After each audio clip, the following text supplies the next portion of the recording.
Michael Chase has made me an offer to wipe away the boons that 2 of the coterie owe. I think he knows what we did. What everybody else knows is that Tyler showed up to pay us a visit. We called the constable. Tyler's dead. You've taken away the one thing we cared about. I don't care about her. I care about her friend. You see the outline of a figure up against an open window with what looks to be a jerry can. Call a fire brigade. Jim, I need to get Miss Morofsky out. Get her downstairs into the basement. The fire brigade cannot find her here.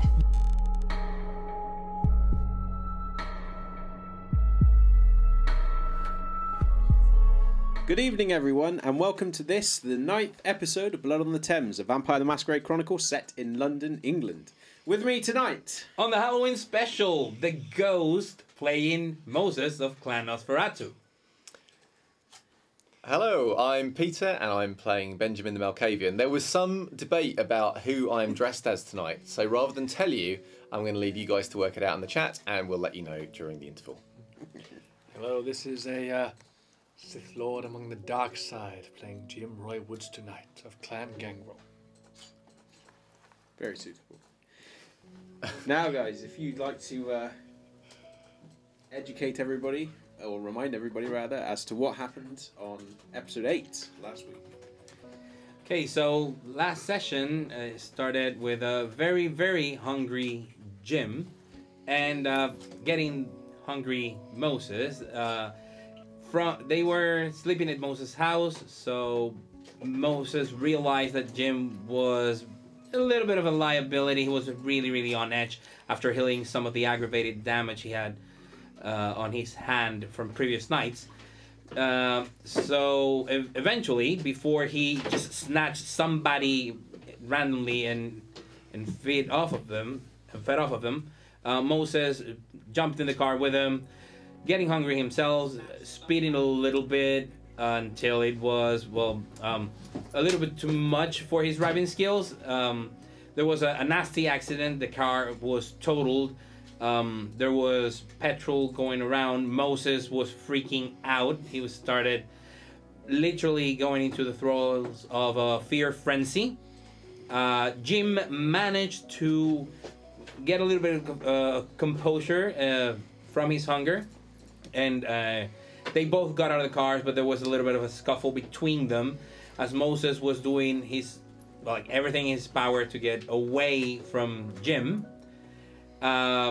He eventually did that, but he did so by running to the middle of the streets and then climbing some levels on a car park and then jumping through roofs and hurting himself in the process. Jim, on the other hand, could not hold the hunger, the beast, for long, and then he ended up feeding off of a bystander. A guy wearing high vis who unfortunately got drained dry, bringing Jim down from hunger 5 to hunger 0, incurring stains on humanity. Jim then, realizing what he'd done, used the destroyed car to dispose of said body, and then proceeded to escape the area through use of weight of the feather and scaring the crap out of a couple of people who'd seen Moses, knowing that he can't do anything, so Jim just gets out there, then receives contact from Katia and Ben about the thin blood that they're tracking. So before we get to that, while the carnage and the bloodshed was going on, Katia and Ben went for a nice walk across London, visited the underground station and things. Katia had a clever bit of magic tracking from Sabine, which enabled us to follow Chris. We tracked them down to their haven in the underground at Baker Street Station. And we found 3 people there. Chris Young, the thin blood we were tracking, along with someone that we suspect is another thin blood, and we suspect to be a human who's hanging out with them down there. Once we'd found and identified them, because we're not the bravest of souls, we retreated, went back up and tried to call in some backup, at which point we got in contact with Jim. And Jim was making his way to them as fast as he could without trying to draw the fact that he is one arm bandaged, having probably broken rib or 2 from the car crash, and bloody clothes, Don bloody clothes, trying to get his way to them as fast as he can. So the thing is whilst we were waiting for the others to get to us, Chris Young, the really beefy thin blood, emerged from the tube with jerry cans and attitude and headed off. And we thought he was going to burn down our haven, but actually he wasn't. He was going to a residential area where there were some nice colourful curtains upstairs, which looked like a child's bedroom. And Chris was going to go in there and clearly burn down that child's bedroom. At which point, the coterie, even the not-so-brave members of the coterie, found themselves rushing into action. And then we came to the fight. Yeah, basically by the time Ben went in first, he found that Chris was sitting in a little girl's room.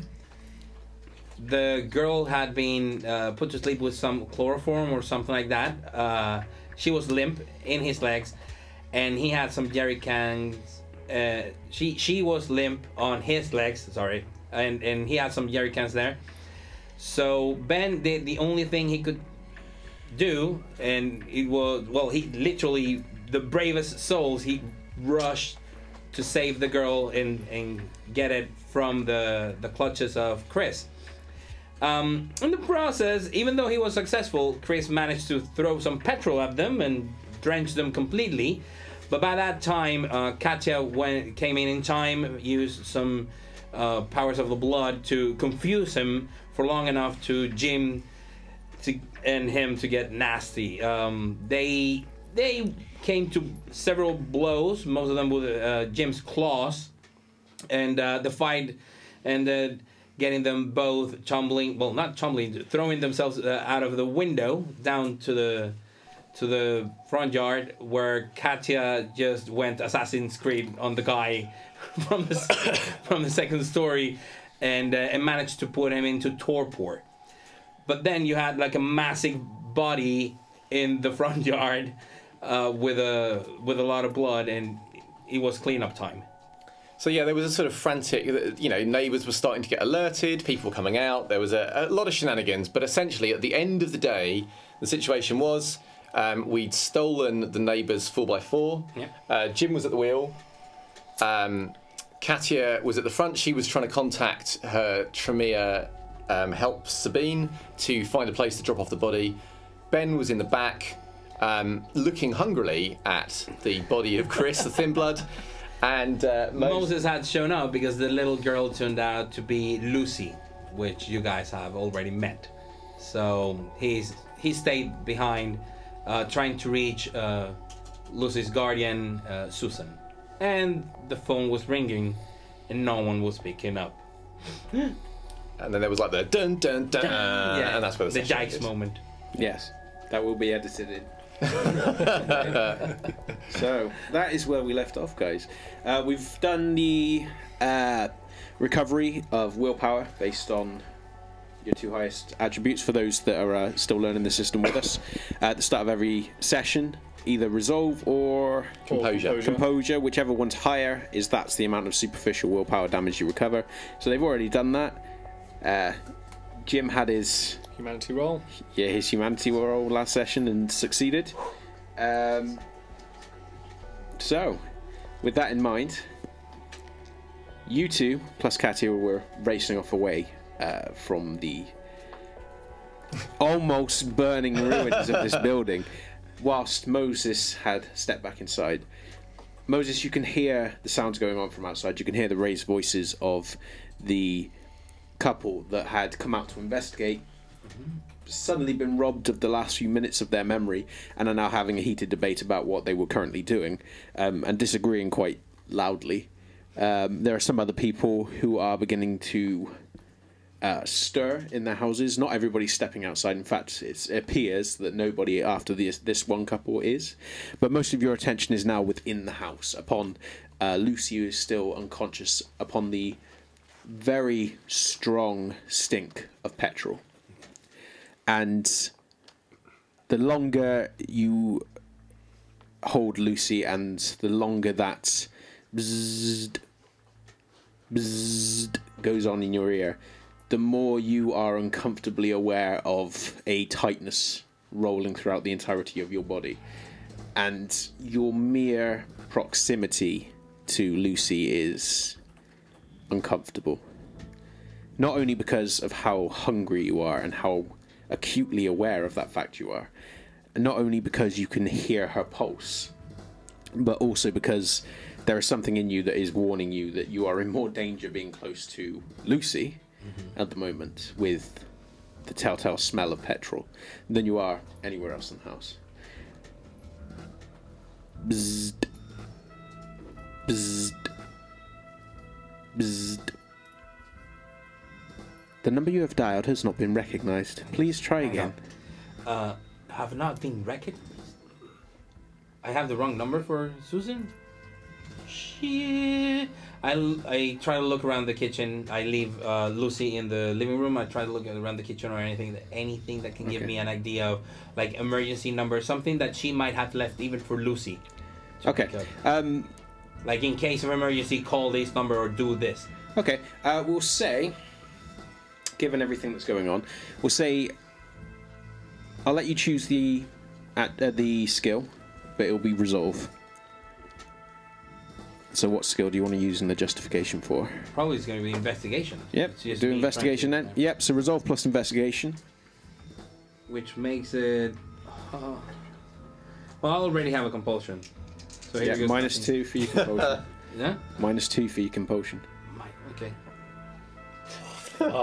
Welcome to compulsions. They suck. Fuck. No, find nothing. Nothing. Okay, you begin rummaging around the kitchen quite frantically, not only because of that invasive stink of petrol, but your lingering concern with regards to Lucy and her health, the fact that in the distance you can hear growing steadily louder the... And they're pretty damn close, but then again, a lot's been going on tonight that's drawn a fair amount of police attention. And as you're rummaging around, you're pulling out drawers, you're rifling through bits and pieces, you're opening up shelves just to see anything within reach that Lucy could, in theory, reach, you're going through. And you're checking in the living room, you're going in underneath cupboards. I mean, Susan's pretty careful with where she puts things, but she, when it comes to Lucy, she puts things everywhere, just in case. But you don't find anything. There is nothing there which would suggest where Lucy should be, where Susan's number is.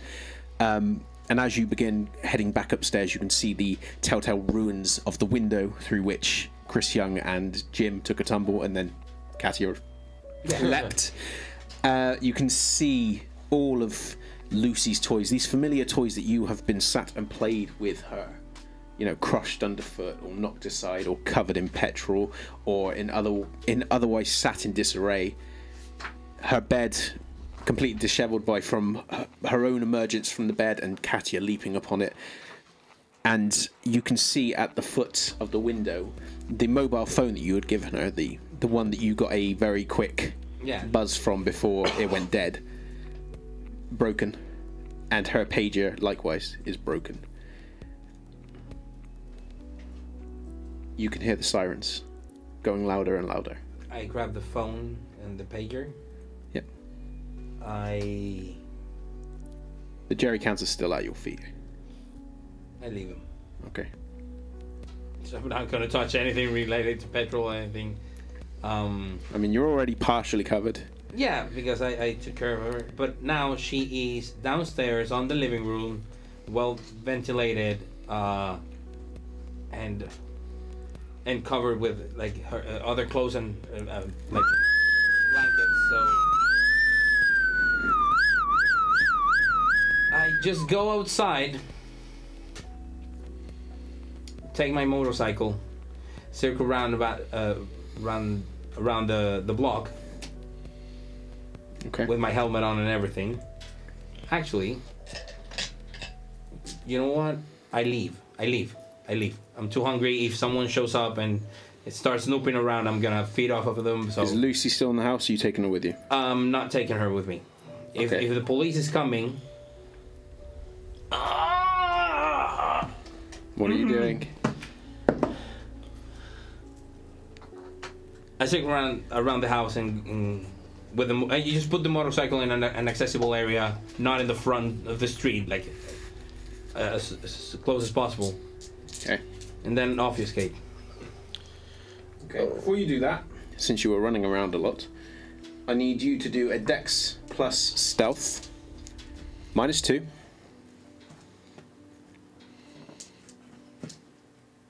This sucks. But that is 1 success and a 3 and a 2. Oh my god, I'm rolling awful. 1 success. Okay. As you step out of the house, you hear, and as you glance across the way, you notice that there are several people at the windows taking pictures of the house and you emerging from it. And there is one person next to the front door, the very same front door that Katia herself had gone to previously, and you yourself had snuck inside. The woman is there making notes as you are coming out on a notepad. The husband is on the phone. Cool. I grab the motorcycle, do that, like drive around, and then park it like a street or two behind. What I'm gonna do is walk to that house.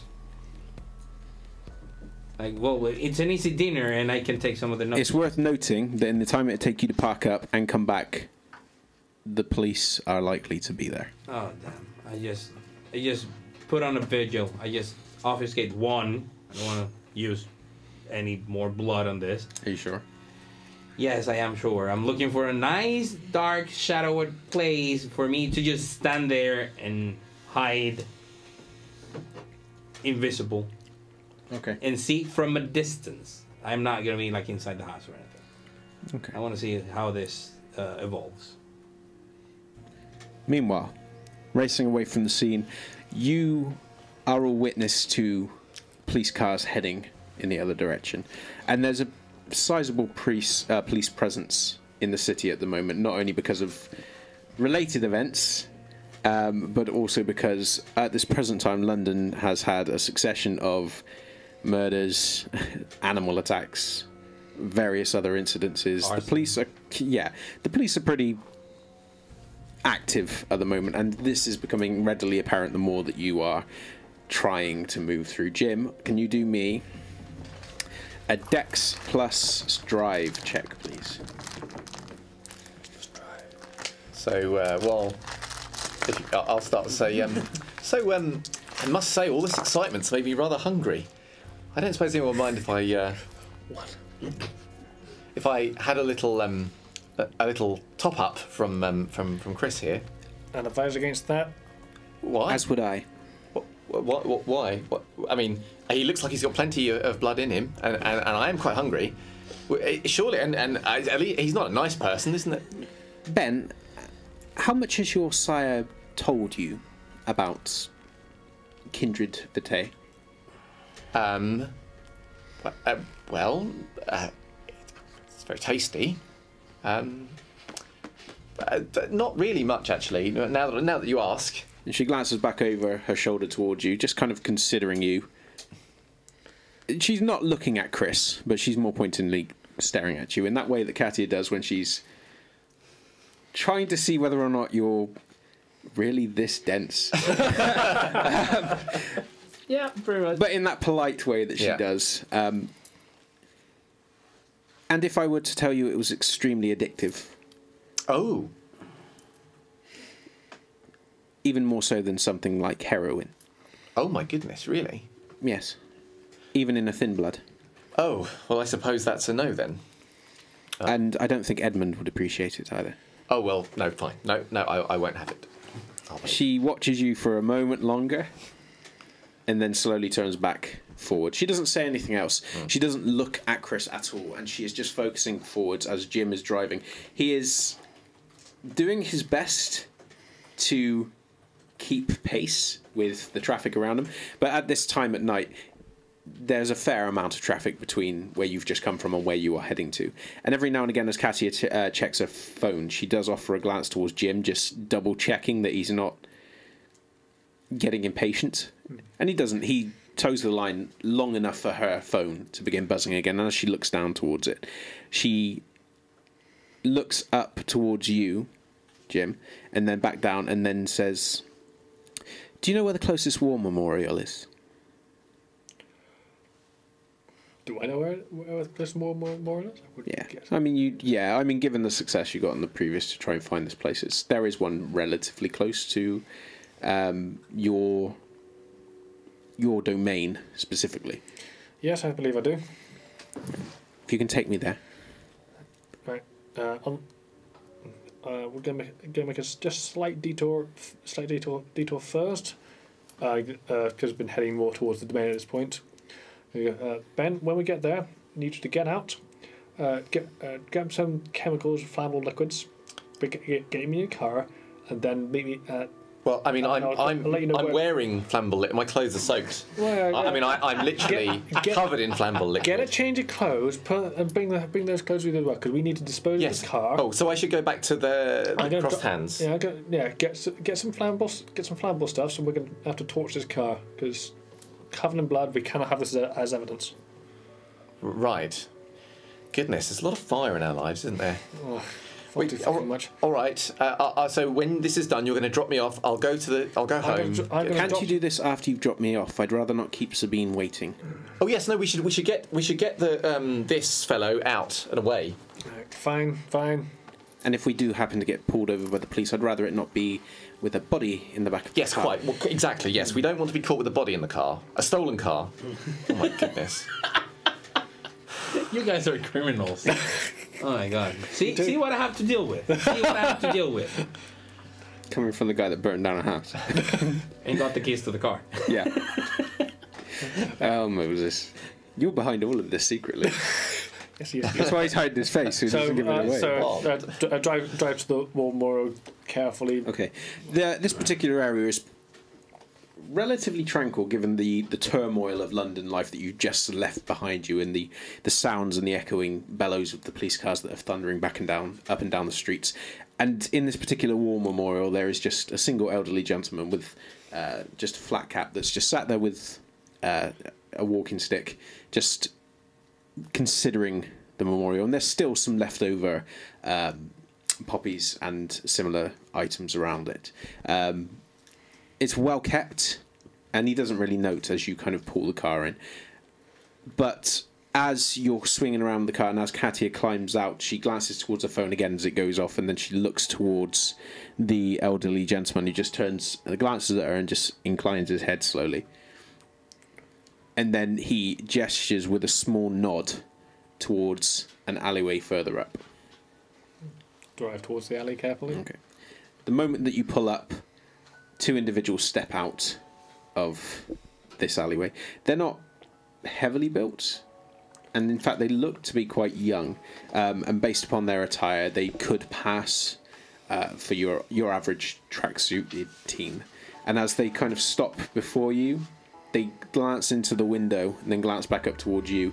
They give Katia a deep nod, and then as she steps out of the car and opens up the side door, they move towards the body of Chris, quickly grab him, glance up and down the street, and then move off into the alleyway. And after only a few paces, they stop, glance back towards Katia, and wait for her. And she turns and looks at you. I will be in touch. Don't do anything rash. I suppose it's not at all. We don't have to deal with. No, we'll be very, very not rash. Close the door. Let's go. Famous last words. And it's clear from her expression that she's not brimming with confidence. But she doesn't say anything. She turns and follows these two individuals, and they get about halfway down the street, down this alleyway, and then it turns off. And as you're climbing back into your car, there is a brief pause, and then you hear doors slamming, and then the sound of a second car. So I'm gonna try and think of a what should be hopefully empty multi-story car park that's more of away from our domain that I might know of. Okay. Say intelligence plus streetwise. So what's the plan? How far from your domain? Hopefully a decent way. So hopefully it wouldn't be too. They wouldn't try and relate it to fire that's happening in our domain. Hopefully away from the multi-story car park where most of the car was reaching satellite. What's the plan, Jim? I assume you have a plan. Yeah.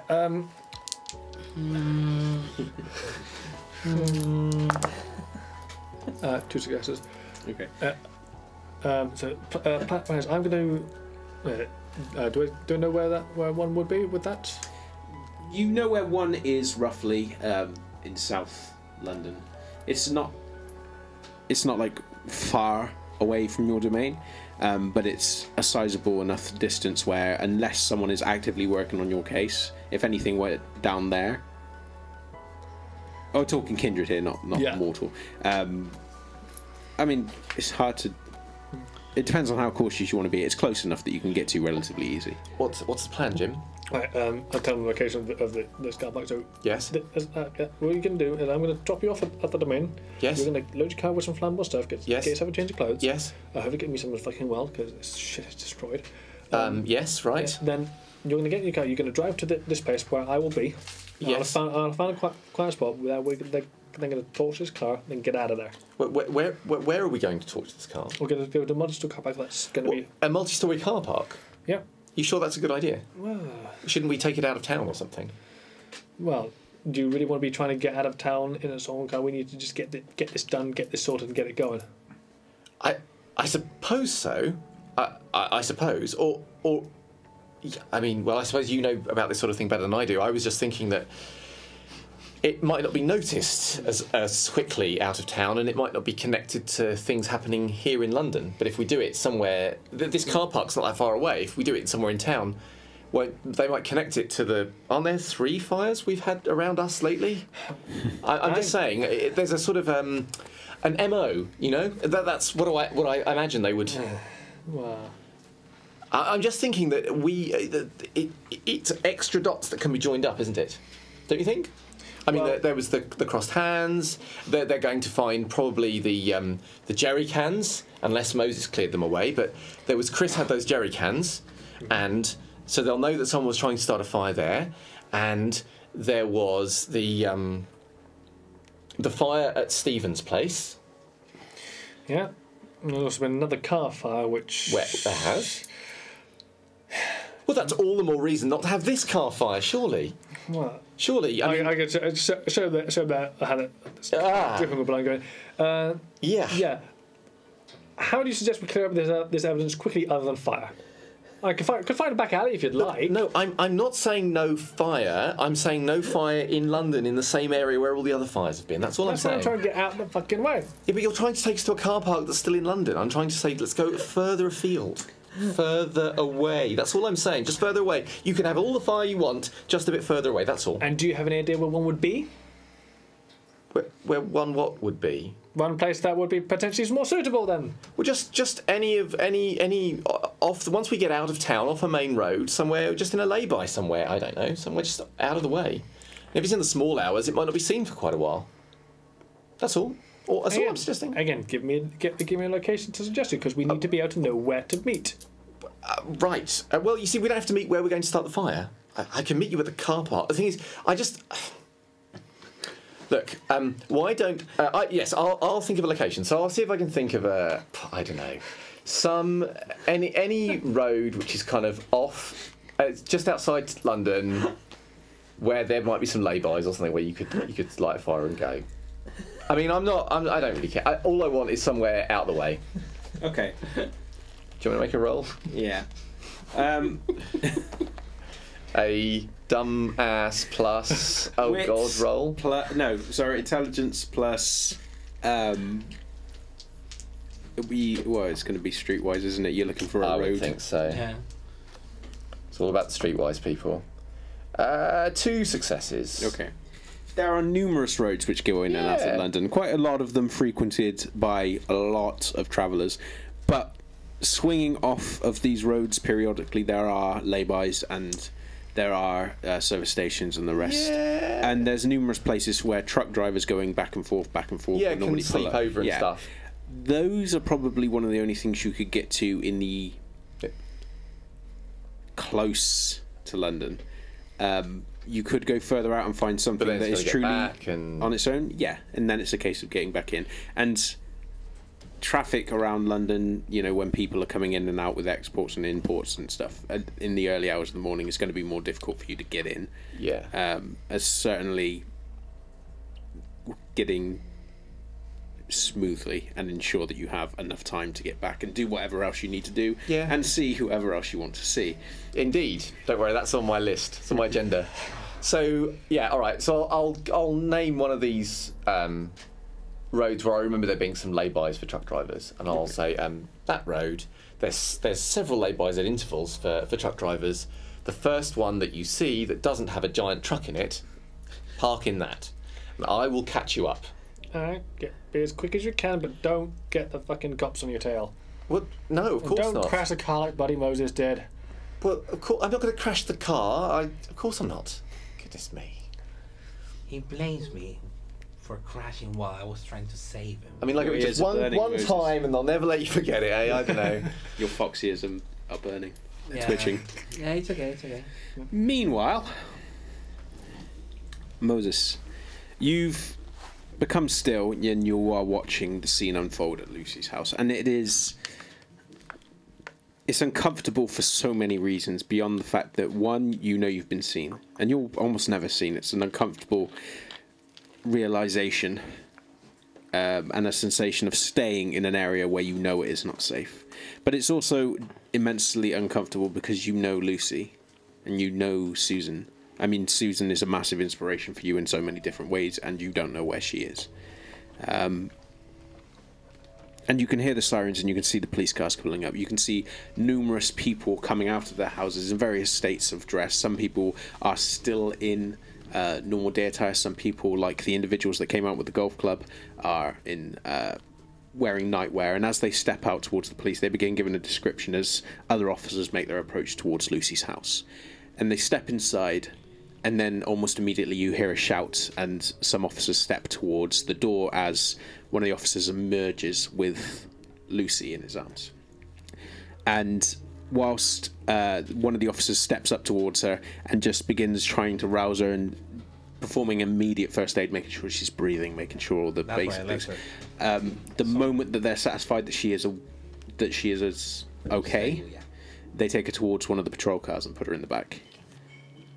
And then they shut the door. And immediately they begin setting up around the scene. They make sure that the place is cordoned off. They're speaking to everybody that is there. You see the woman hand over her pad, and the individual that was on the phone with the golf club is pointing towards the shattered window, and then he pauses, steadies himself almost as though he's trying to recall something, and then points towards the direction that you went, and then says something that the officer begins writing down. What are you doing? Casing the houses of the people. You're going to try and feed? I'm gonna wait here until Susan comes. Okay. And the last thing I want to do is jump on Susan because I'm hungry. And I have time to kill, and a lot of people are showing me which doors are they opening, closing, and locking. Okay. It is going to the be best more way to be- difficult Oh, yeah, because there is a police 100%. presence. Oh yeah. I'm not gonna do it while the police is here. Okay. Well, I'm gonna be doing the casing now, but I'm not gonna be trying to feed with the police right there. Okay. It's going to be Dex plus stealth. Are you obfuscating for this? Because your level 1 allows you to stay hidden if you're standing still. Yeah, because what I'm doing is casing the area. I'm not like actually trying to break in right now. I'm Okay. looking for places. I'm trying to. All right, then it will be Which wits house plus has the- investigation instead. Okay. Then. Which house has the least amount of people or the least amount of movement? 2 successes. -2. Yeah. Minus 2 is a given. I know that. So it'll be wits plus investigation. Mm-hmm. -2. So it's again all hunger dice. Okay. Hey. Oh god. Yeah, this is 2 successes. Okay. No messy criticals, no nothing. Just in case. There are numerous people that you could, in theory, try and approach. There are numerous people that you could try sneaking into the house and feeding off them. But everybody now is very much awake and aware and alert. They are all viable targets, certainly with the unspoken voice and need in your ear telling you that there is blood you can feed. Do it now. You need to. But you are also well aware of the massive risk you are going to run if you do it. I will let you succeed at a cost if you wish. No, I'm not looking to feed right now, unless... Wait. Your role will allow you to succeed at a cost in feeding. I will succeed at a cost at feeding. Okay. Let them deal with my problems. Now it's time for you to clean up. Okay. We are cleaning up, man. Bring it up. Okay. But yes, The cost. I do need to. The cost will be... You see the wheels turning, and that's fucking scary. Yeah, that's... No, because there's so many different costs that I can put on you. What did you get? 2 successes? Yeah, I got 2. Okay. A 9 and a 10. Okay. You will be witnessed by a family member. I will be witnessed by a family member. Yes or no? No. No. Okay. I was already... There is a long moment where you pause and you watch this. The woman who is... She's not been speaking to the police actively, but she's been hovering in her doorway, taking notice. When her neighbour has popped out to do the same, she's moved over to her and began speaking to her, just making inquiry what's going on, taking an interest, noting the house, noting the damage, noting the fact that Lucy had just been carried over. And as she retreats back into her house, there is a moment where you are very, very tempted to just go after her. And as you are about to take a step, you see a shadow move in the door, in the window right next to the door, and it takes you a moment of double taking and adjusting your positioning to realise that the individual that's in there looks to be a teenage son.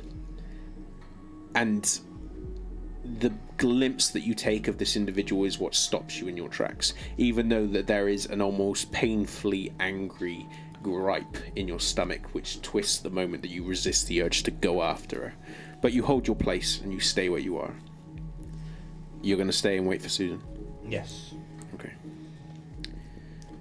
Especially if they take Lucy away. Oh, yeah. Okay.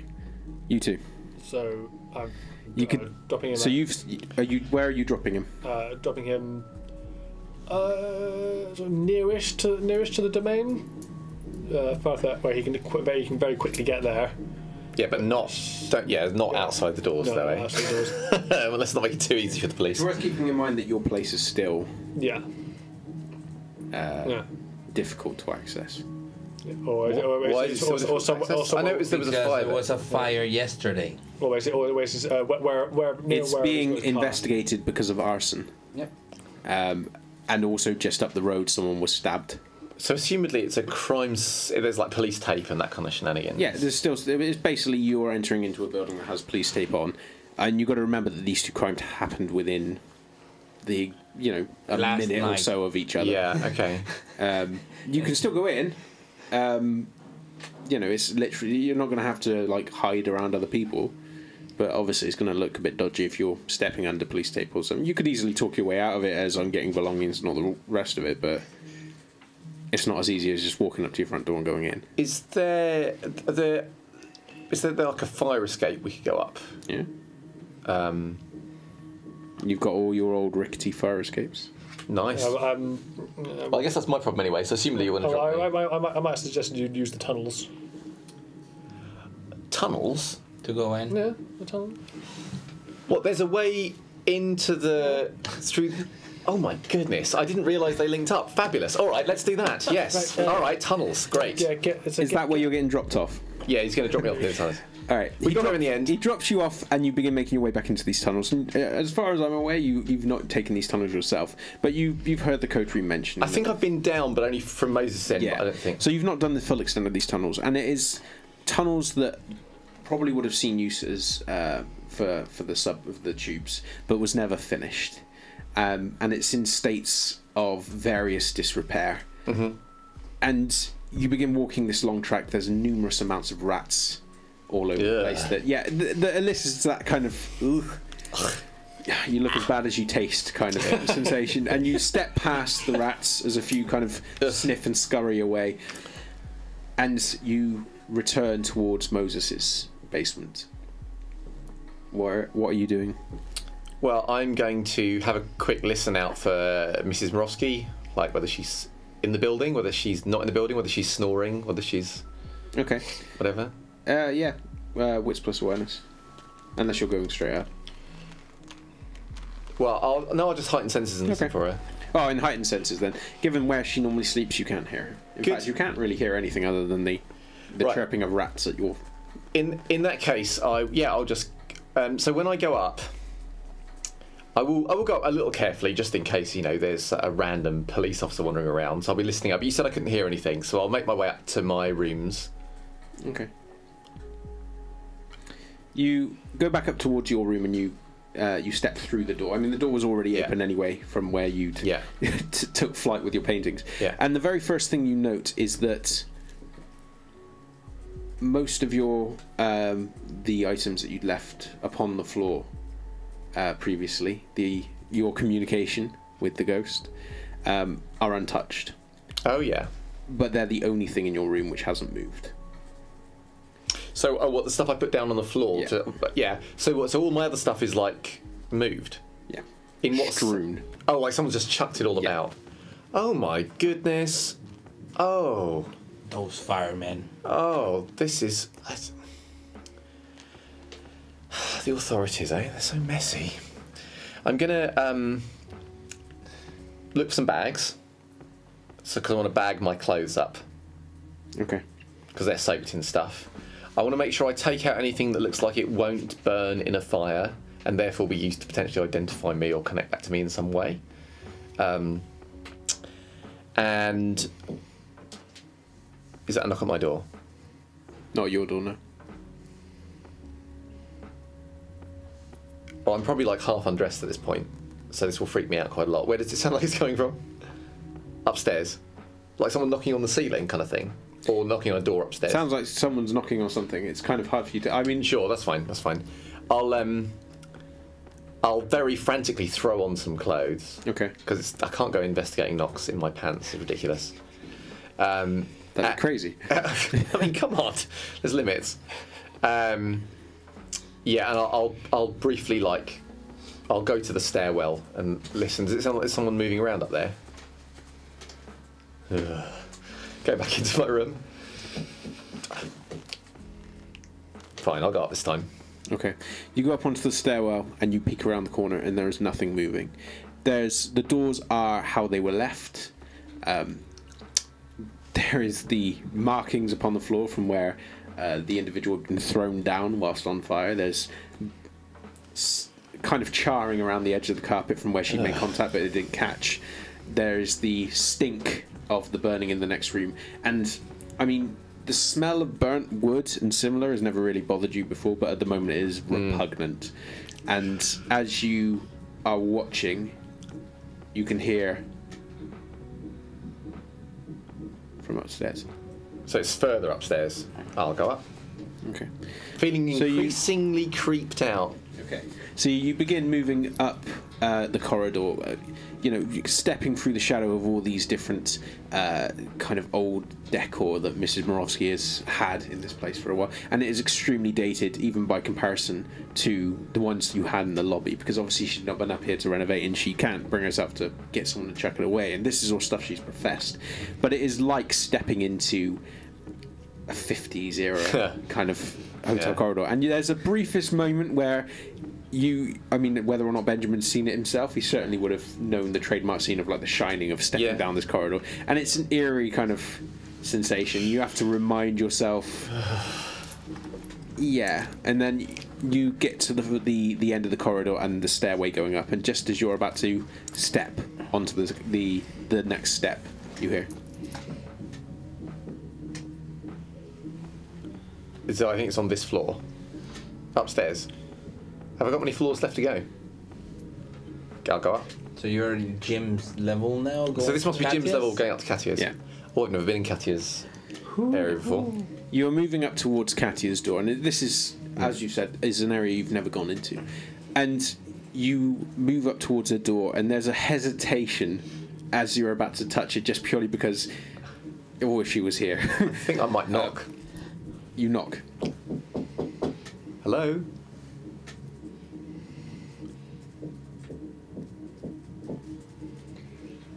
machinga. It's up on the roof. There isn't a floor above you, but it sounds like there is someone knocking on a door upstairs. I think that's probably enough for Benjamin. Right. Yes, Jim said be quick, be quick. Yes, be quick. And then as you turn and you begin making away, Oh, I'm running now.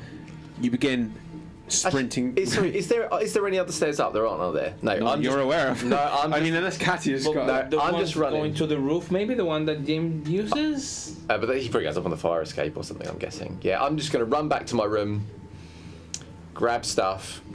Now, the one thing that I do in my strewn mess of things that I want to grab for later, the sketches that I did of Will Sperring's murder scene. Okay. Actually, or they might even be in my flat, actually. Yeah. Okay, no, they're in my flat, so I'm going to get... Trementine and all that stuff that's flammable. Yeah, I'll get anything that's... I don't have huge amounts of fire starting equipment, but I'll get anything that I think might help. I mean, it's a car with bloody petrol in it, for God's sake. It's not really that hard to blow up. Thanks, Benjamin. But I will... Best line in the Jim, I'm assuming, is... Like, my clothes are not necessarily going to fit him that well, I don't think. Oh, no. Well, the thing is, Jim is... I mean, I imagine you're actually lankier than Jim. Yeah. Jim himself, when you look at him, is not a massive person. He certainly doesn't look as strong as he is. Yeah.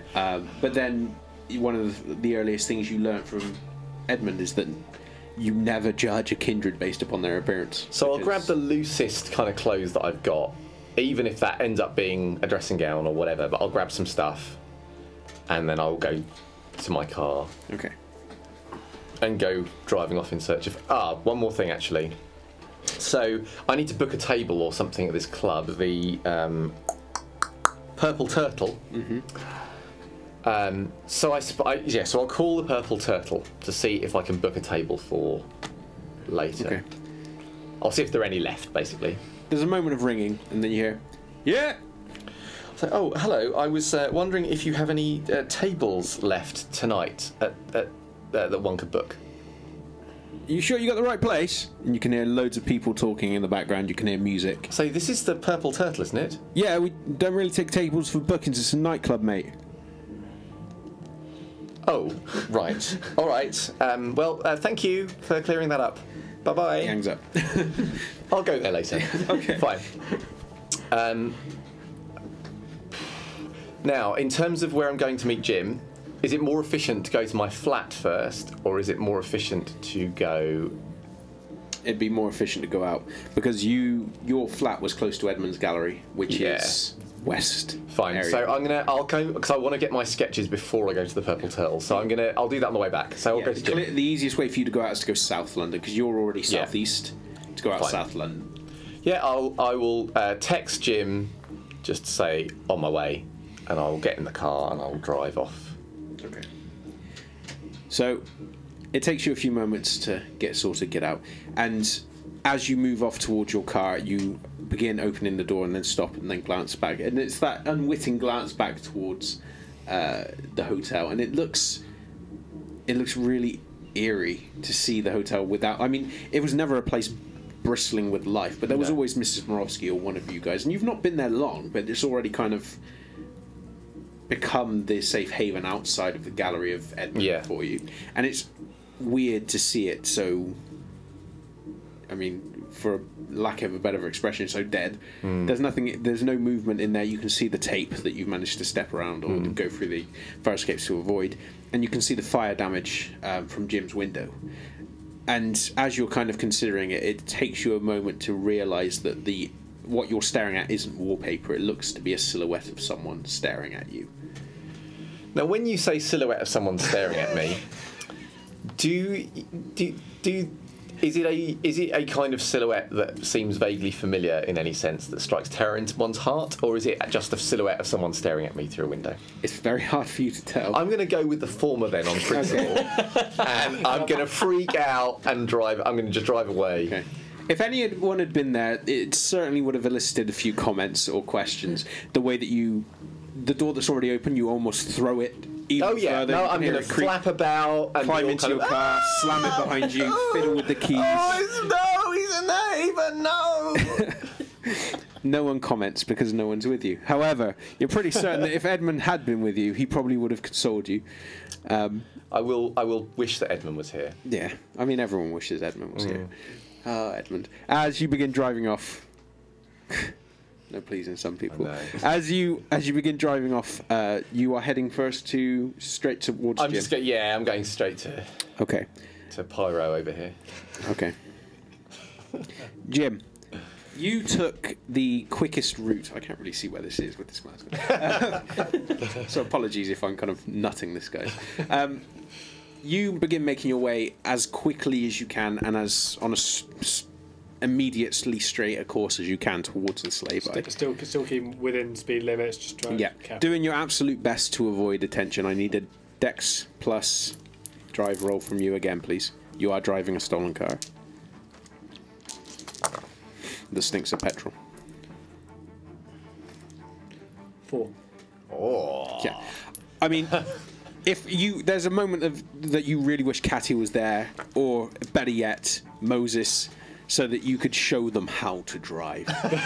Because you are cruising down these streets. I mean, without a care in the world. Well, you've obviously got all the cares in the world at the moment, but nobody would think you had.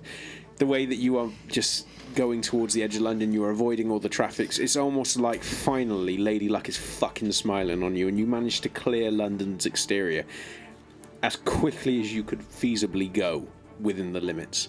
And you find the lay-by that was mentioned to you by Ben, and there is no one there. It is empty. There is numerous cars going back and forth.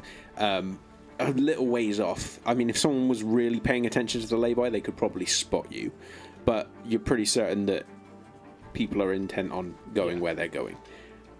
And you pull up. And you wait. As I'm waiting, I'm going to sort of roll and I'm going to make a rouse check to try and heal a point of superficial damage because I'm suffering quite a bit. And that's a failure. Okay, you heal 1 point of superficial. Hunger 2. So what are you on now, Jim? I'm on hunger 2. No, health-wise. No, health-wise, I have 3 aggravated, 2 superficial now. And I'm still fucking going. Success. Smells an awful lot like aggravated damage. So, you begin waiting, and you can hear off towards the right, off in the distance, you can hear the sound, the purring of cars and the growls of lorries as they just take down the road away from London, down towards the south. And you sit and you wait, and you glance off towards the occasional trees and greenery that exists this far away from London, and you are considering it at length. There's stories you've heard from your sire about what it's like to travel outside of a city, and you are uncomfortably aware of them now. I mean, you're confident, but there is plenty out here that Alicia has made you very well aware of should not be taken lightly. I mean, your very first encounter with Alicia proved that. I mean, there has never been a kindred that you've met that is tougher than Alicia. The kind of stuff that you've seen her go through. And she was fucked. And that image in your head, the last time you were behind a wheel, the last time that you saw her on a road similar to this, you almost can envision it happening directly in front of you, in front of this vehicle. You can almost see it happening over the bonnet. You can almost see that mass of fur and blood and teeth and claws and her ruined corpse at the mercy of this being before your gut instinct took and you accelerated. And it's when you're envisioning this that you glance again towards your phone and the last message you had from your friend, Mr. Peyton. Yep. Peyton. Can't remember how you pronounce that. And it simply says SH.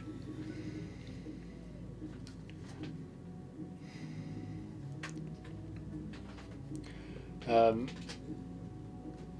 I have an idea after getting the mess from him, assuming how far he's behind me? How long do I reckon I've got till he should be there? I mean, this is Benjamin. Yeah. I'm going to assume I have a. Well, then again, you got here surprisingly quick. It's probably not right on your tail. Yeah. So I'm going to go.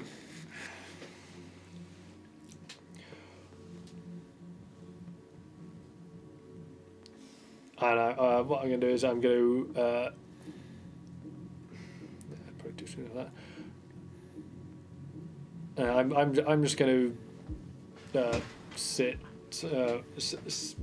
and wait, and possibly just keep an eye out, see if I see any individual living being that would be large enough to maybe have a little snack on whilst I wait.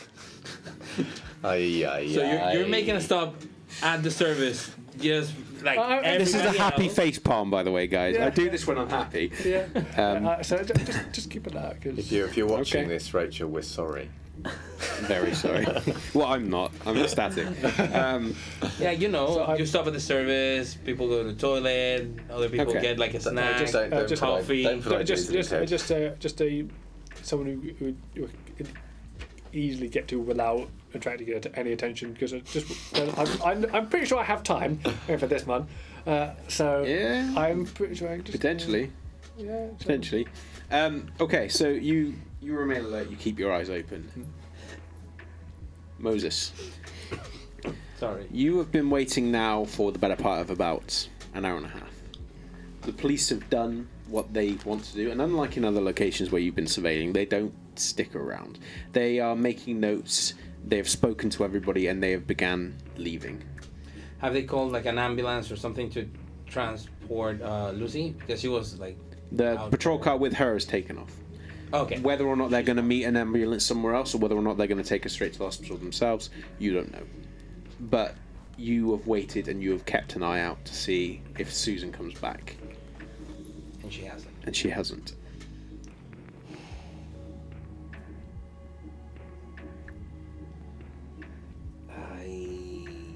I go straight to her university to see, like, well, where she's having like the night classes. Okay. You're going on your bike, yeah? Waiting for the police to move away because they already had a description of a guy dressed like me with a helmet like mine, driving a bike like mine. So I'm hungry, not idiotic. So I wait a little bit, and then I take my bike. Yes. Okay.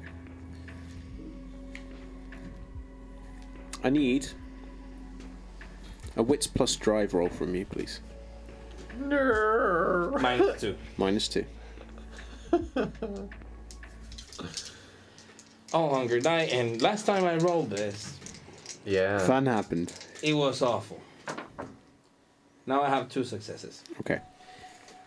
You wait for your opportunity. I mean, like I said, the police are not sticking around, but the neighbours are still paying attention. They're still staying up to talk to one another, and it's them mainly that you're trying to avoid.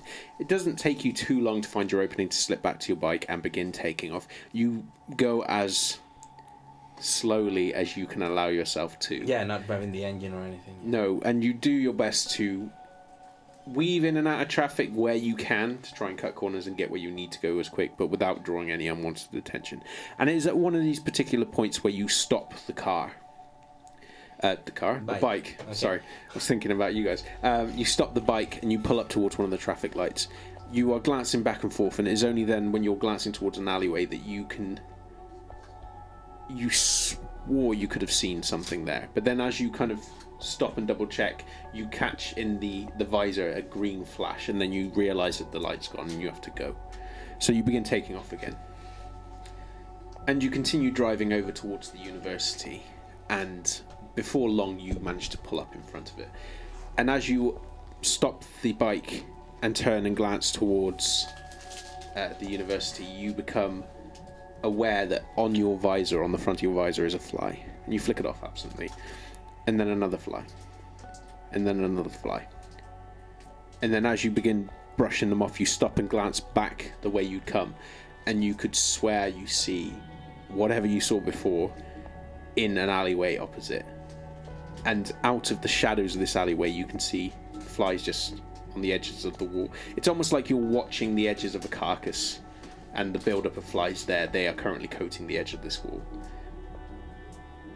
And then from the shadows steps an individual who's just tattered in dress, at least to a degree that you, I mean, by comparison to you, their tattered dress, he maybe is a rundown student, but he looks quite hunched, probably one of the older versions of students. And as he steps forward and glances towards you, you can hear a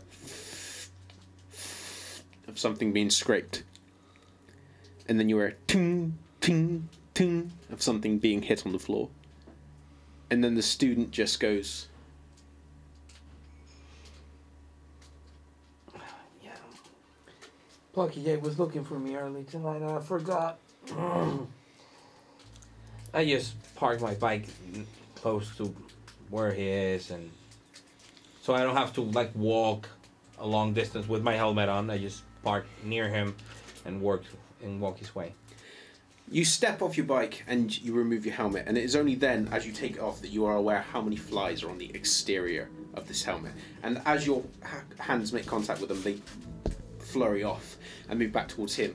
And as you move towards this alleyway and into the shadows, you watch as every one of these 4 flies or so, which are littering the walls, move back towards him and just slowly begin crawling up different orifices and into his body. And it's weird watching this because, as far as you can see, this is a middle-aged student who's just watching you, and you realise that the thing that he has in his hand is a shovel. And for a long moment he just stares as the flies continue to just crawl inside of him, and only when they are done does he stop and turn and point towards a manhole cover. Is it open? Yeah. Go inside. He moves after you and then steps down onto the ladder and begins descending, and you hear as it gets pulled back in place or slid back in place. And it is only when you are down underneath the manhole does the facade just vanish, and you can see Plucky Jake in all his grotesque glory, with his sunken eyes, his long rictus grin face. There's no hair on him, and the leathers that he was wearing are tattered. These are different than the other ones. I mean, he always wears leather that you've known him anyway, but these are extremely old. And the only item that he is carrying that looks remotely the same as a few moments ago is the shovel, which you now see is in extreme disrepair. The edges of it with little chunks missing, so that the very edge is kind of jagged in certain bits. Rust covers this shovel, and the wood is worn to the point where you're pretty certain that a couple of sizable swings would probably break it. And it's with this shovel in his hands that he just considers you for a long moment. And then he steps up to you, measures out the spade, the shovel, draws it back, and swings. Yeah. Are you going to avoid? I think not. Okay. It'll make things worse. That's his way. No, it's true. That's his way of punishing me, and I messed up, so this is gonna hurt. Okay. 6 points of superficial damage, halved and rounded up to 3, as the spade with a makes contact with your jaw and dislocates it entirely, and you feel the flesh rip underneath from the sheer impact, and it takes you a long moment of the splintering agony that goes through your lower jaw to realize just how quickly that fucking strike came in. Even though he made a show of raising it, the speed that it went from here to here is startling. And as you kind of have to fight to catch your balance, steadying yourself against the wall, you just hear, "I've been looking for you, Moses."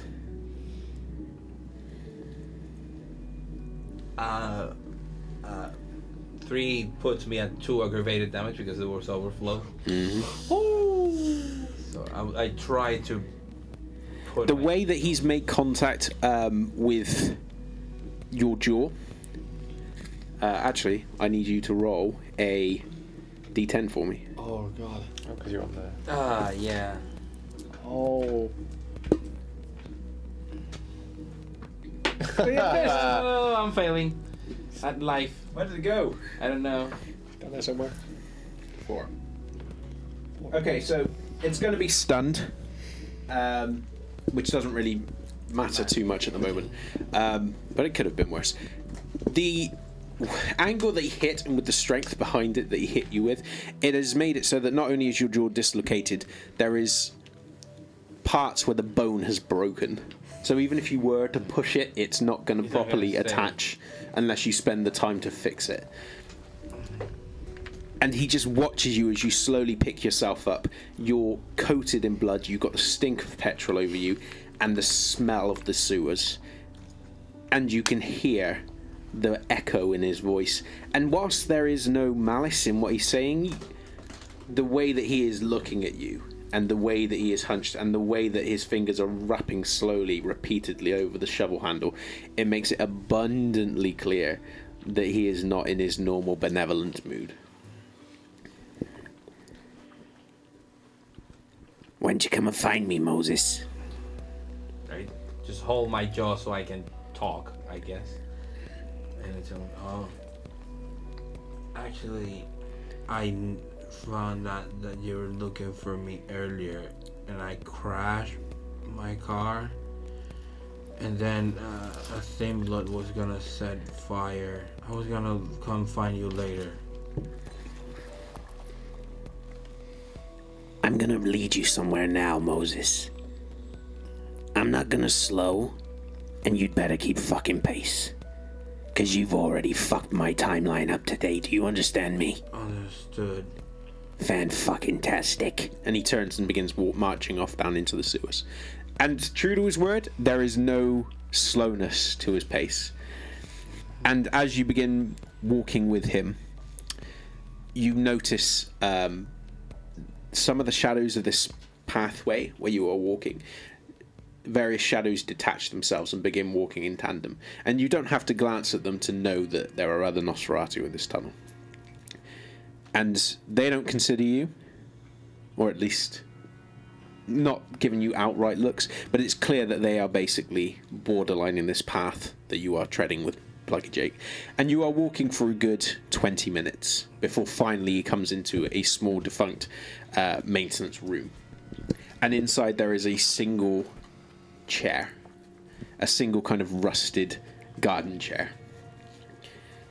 He opens the door. Sit the fuck down.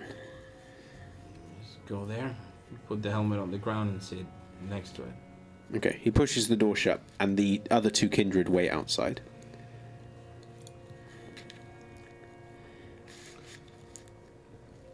I'm gonna give you one chance, Moses. To start at the beginning and tell me a little story. And believe you fucking me, you'd better make me laugh. Tell me how you so spectacularly fucked up when you've been here only a couple of weeks, active.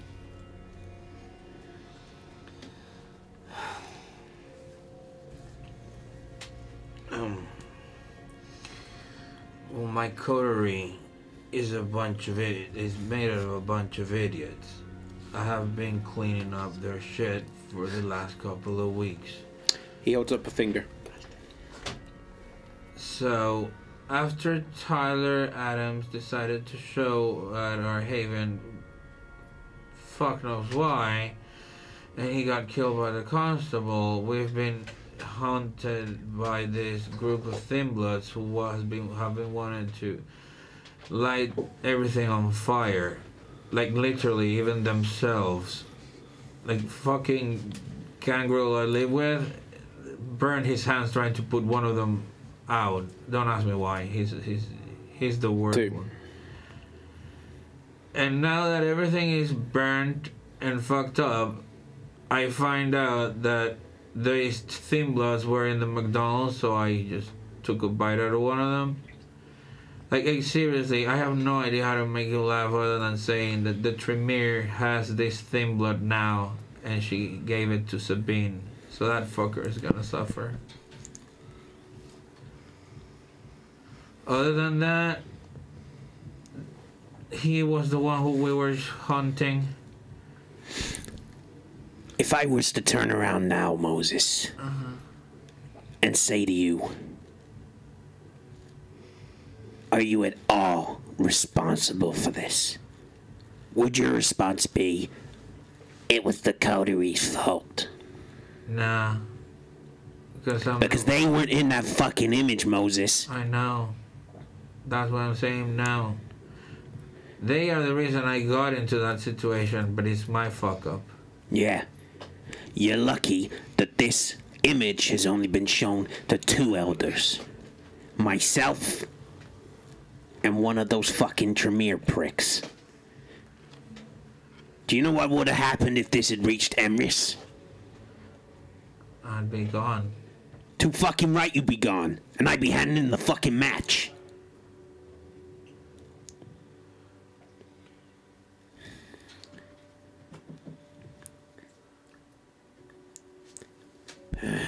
And he moves over behind you and places his hands on your shoulders.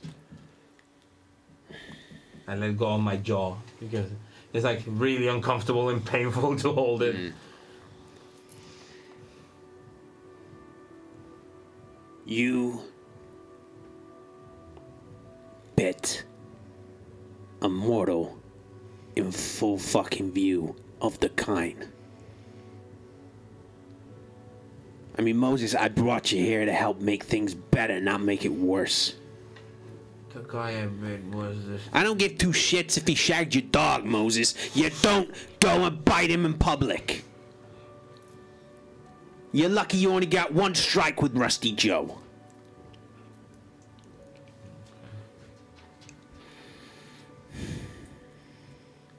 And you're also fucking lucky that I need you to make Shreknet better. Because if I didn't, believe you fucking me, we'd be having a different discussion right now. But just because you're valuable does not mean you are indispensable. That you are irreplaceable. Speaking of which, I placed a mole inside the police station for Shreknet so we can access it. Maybe we can use that to cover up your fucking mess. That's why I brought it up. Look, I weren't lying before when I said, you know, I'm gonna give you guys a bit of advice. Because I am actually trying to give you all a bit of advice. And this is basically just a slap in my face. I have not lost complete faith in you. If I did, like I said, we'd be having a whole different discussion. And I'd be taking that fucking jaw from my wall. But now I'm going to make sure that the next few words that I say get through to you.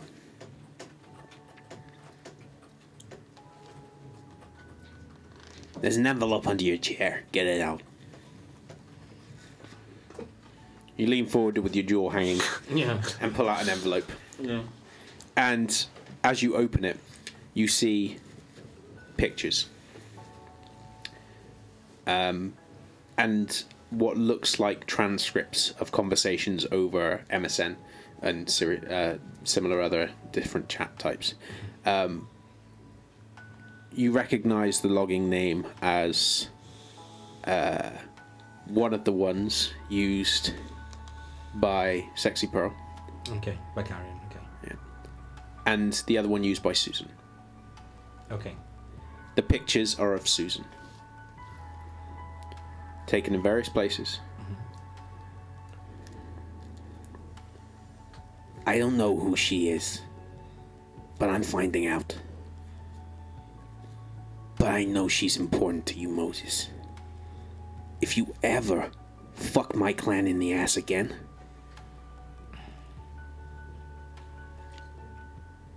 believe you me, I'm gonna be taking a whole nother unhealthy level of interest in this woman. Do you understand me? Yes, yes. Your coterie is an issue. Sort them the fuck out. Because whatever shit they rain down on you, they rain down on me as someone that fucking spoke for you. Now believe you me when I say I'm gonna be calling in that fucking boon. Don't make me be a dick when I do. Carter. And the next time, Moses, when someone tells you that I'm looking for you, make it your fucking priority. Carter. I don't like having to come out the Warrens. Not even for the fucking prince. And go fucking sort your jaw out. You look a fucking mess. Grab my helmet. Walk back. You can hear the creak of the chair as he sits back in it. Right now, I think, now that I'm here already in the sewers, I think I'm gonna focus on rats. As many as I can. As fast as I can. Well, not as fast. As many as I can, period. Okay. We'll say Dex plus Animal Ken. -2.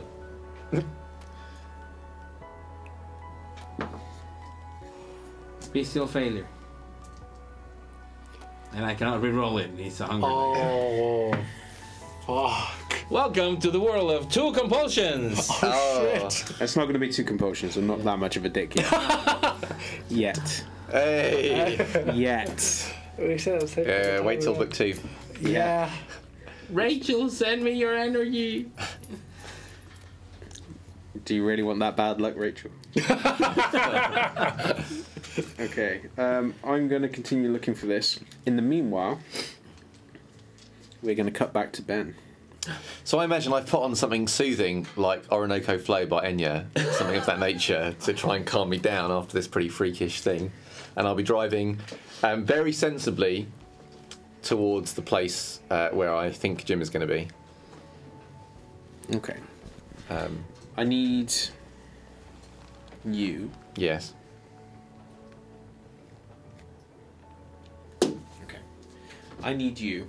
Yes.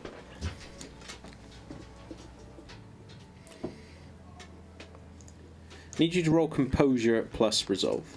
Composure plus Resolve, okay. Ooh, please. Is this with Hunger Dice as normal? Yeah? Okay.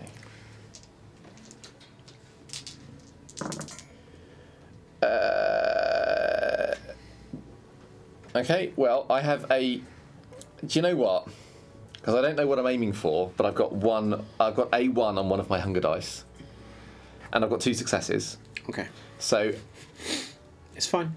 It's fine. I shouldn't be worried and spend a willpower to try and up those levels, you know? I can do. No, you're fine. All right. I'm not going to be that much of a dick this session. Oh. Oh, that's the next session. Yeah. Yeah. Yeah, we've all noted. I'm waiting for Rachel to come back. Oh, God. Sorry. That was harsh. Yes, but true. It's true. Well, come on, guys. Yeah. This is me being tame. Anyway, you begin taking off down in your car. Despite the initial fright you had from witnessing whoever the fuck that was in your window, you drive with all the control that Benjamin can bring to the fore when it's something like driving, and you make your way back towards that lay-by. You don't get there anywhere near as quick as Jim clearly did, because he left before you. And I'm proud of it. Yes. No one else comes into the lay-by in the amount of time that you are there, Jim. You keep your eye out, you look, and even once or twice you are drawn towards the sound of whatever animal. Once or twice you see various animals, such as at one point you see a fox, at one point you see various birds, you see a rabbit. which is odd this close to London. They tend to be a bit further out, but, you know, beggars can't be choosers, and you were very tempted to get out of the car and just go for one of these. But you are stalled in your efforts by the occasional glare of lights from behind you that, you know, to the hungry part of your mind, because even as satiated as you recently were, you are ever hungry. You think that someone might be pulling in to the lay-by, but then the lights get brighter and brighter, and then they just dim as they pass. Until finally one of those lights flashes and then turns in. And there's a part of you that immediately bunches as you think, this is it, this is your meal. But then as the lights dim, you see the familiar silhouette of Benjamin. Finally. I'll get out of the car. Right. I'll say, right, I've got things for the fire, and I've got my clothes, like I said, and I've got some clothes for you, but I think you should change afterwards in case someone sees you. Yes. And I also think probably I shouldn't be sitting here in my car in this lay-by in case anyone sees the fire initially and tries to film it or take a photo, you know, of that kind of business. It'll be a light, get in the car and go. I was thinking I drive to the far end of the lay-by, and then I'll be ready for when you get in, and we'll just go, and you can change in the car. What do you think?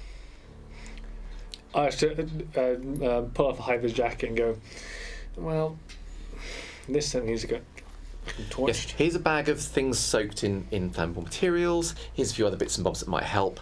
I'm going to be in the car. I'll be ready. As soon as you get in, we'll pull away very sensibly and off into the distance. All right. I take the various bits out of my pocket and put it in the back. The various don't fucking touch this shit. Your business will stay untouched. I'm assuming, but I want to make sure that the car that's stolen is like at one end of this lay-by, and that my car is at the other end of this lay-by, because what I don't want is to be in a pair of exploding cars. That's my general plan here. Cool. So you make sure that there's a sizable distance before you start. Yeah. I'm going to put things that need to be burned in the car, with covering it with a flammable liquid, trying to be careful, take a bit of time, and literally getting a trail away from it from the car, probably using a few strips of clothing to get a bit of a. Are you going back towards Benjamin? Part way, so he's far over there. I stepped away from the car so I can light it carefully, so that the flame should travel into the car. Let's set it alight whilst I'm far the fuck away. Is he moving within my "this is no longer utterly safe" line? Yeah, I mean, this is the Benjamin safety line. I'll be going, no, Jim, that's too close. It's too close, Jim. Go up the bank or something. Up the bank. By the time I'm laying this down, I've probably pretty much entirely stripped off down the underwear, just getting rid of all crap. And not bothered too bothered about the cold. And then set the lights, and then into the car. Goodness me.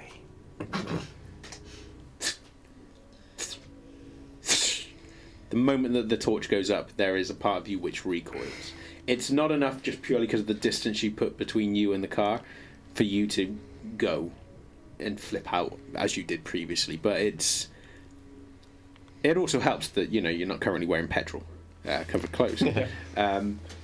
But the moment that the match makes contact with this petrol stream, it ignites and just begins making that hasty run back towards the car. Shouting into the car, dive in the car. Okay. Go, go, go! As soon as it's clear, I'll pull out and drive off. Okay. Safely? Yeah. Safely. Always safely. It is a curious thing for him to be driving so carefully out and away when you can see in the rear mirror the car suddenly takes and goes up.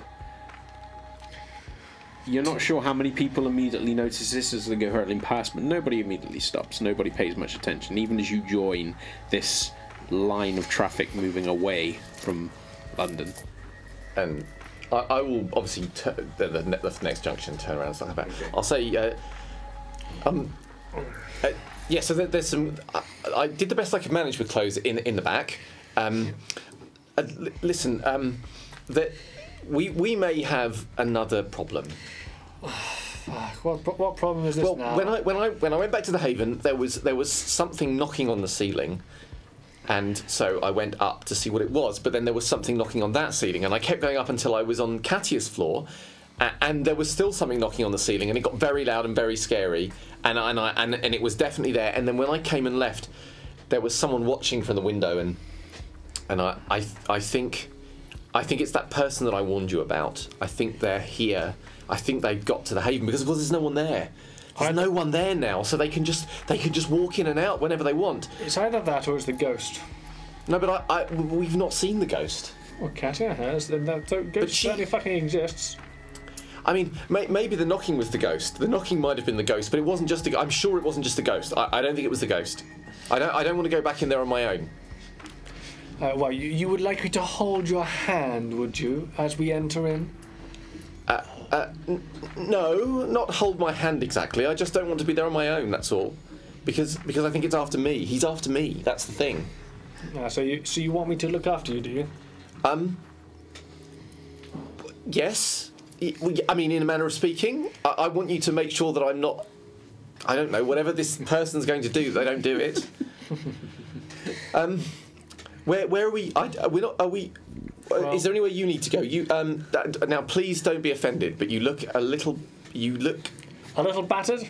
Yes, I was going to say not exactly presentable. This is going to take me a few nights to heal, and I can heal a little bit tonight, but I'm going to need to hunt to be able to do that safely. Right. And even then, next couple of nights, I would advise doing anything you can to make sure I have blood ready and available. Otherwise, shit'll happen like fucking happened earlier this night. When you say make sure blood is ready and available, I could how does one do hungry. that? Yes, I'm quite hungry too. Actually, now you mention it. So you both need to hunt. Yes, but before I hunt, I need to pop back to my flat, and then I need to go and see Michael Chase because I think he's probably waited long enough now. I think Edmund will be pleased. So what? I won't laugh.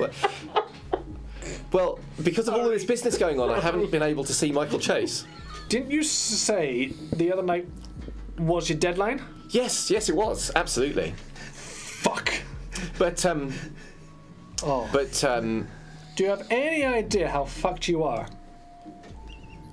Well, I'm trying not to think about that. I have a plan to try and soften it a little, but I'm not sure it's going to work. But I mean, what else can I do? It had to be done. These things have to be done sometimes. Have to be? You have to piss my fucking primogen. Well, obviously I didn't want to, but he'd made his own bed, quite frankly, and I had no choice but to. You had no choice to piss my primogen. Why would you have no choice to piss my fucking primogen? I thought I had a choice, but I was wrong. I spoke to Edmund, and he persuaded me that actually I didn't have a choice at all. He was quite right. I didn't. I don't know what I was thinking. So I need to go and apologise to Michael and hope that he doesn't do anything too horrible. So Edmund told you to make him wait? Yes, because of what he'd done to... Because Michael and Edmund have a business going on, and Michael did some horrible things to Edmund just recently. Horrible, unnecessary things.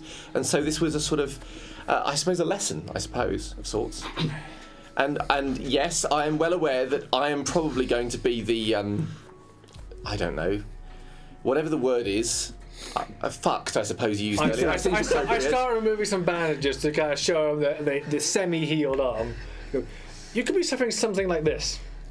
Oh no, I don't think Michael. Actually, I don't know what Michael's capable of, but I'm sure he wouldn't. I don't know. Look, you're not helping, Jim, because I'm quite scared already. I have a very active imagination. Yeah, I have one question that can come to mind, because I know I can be a bit but pissing up a primogen is something that I'm smart enough not to do. So, well, you're saying that... No, but really, you see, the thing is there are always consequences, and sometimes it's better to annoy a primogen than to face the other consequences.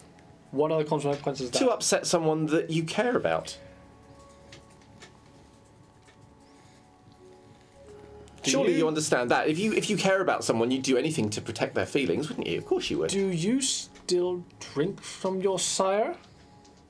Well, I haven't lately. I mean, not since we all, started cohabiting, as it were, in the crossed hands.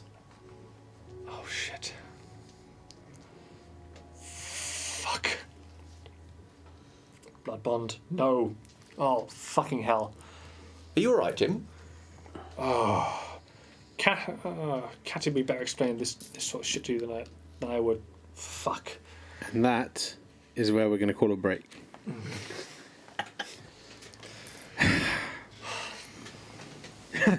Well, that was interesting for a start. Thank you guys for joining us on the first half. We will be 10 minutes and then we will jump straight back into this. So can I trouble you some boards? Thank you guys. There's only a small bit of board updating to do this week. I think we're starting with the living board. The living The board. relationship map, yeah, that one. That's the one. Okay. That one. Got confused for a second there. Like the living board, the what? Let's see. Alright, so it's actually quite hard to read in this mask, so let's see how we go. So the first thing is that down here, next to Chris Young... Oh, so observant people note, Chris Young is still on the relationship map, not the Board of the Dead. Now, we suspect he may wish he was on the Board of the Dead, given that he's going to the Tremere, but for now, he's going to stay here. But he probably soon going to be going... Yeah, he may well be transitioning shortly. No, I will ask for him to remain in this board for as long as possible. So we've added a couple of people around him who are the thin blood, who I've got down here as the Gurgler, because we don't actually know their name or what they look like. They were just kind of sitting with Chris gurgling. And we've also got beanie wearing coughing guy who has a heartbeat, so we're assuming at the moment is human or maybe a thin blood who is able to mimic. Ghoul. Yeah, or a ghoul. But they are currently there on the board as well. And I think that is it for the relationship map. It is otherwise unchanged. So if I can swing that. And that way. And so here is the Board of the Dead. The Board of the Dead. Now, the main excitement here is we've added this guy, who is High-Vis guy. So in the multi-story car park, there was the guy in the High-Vis jacket who Jim fed on until he was dead.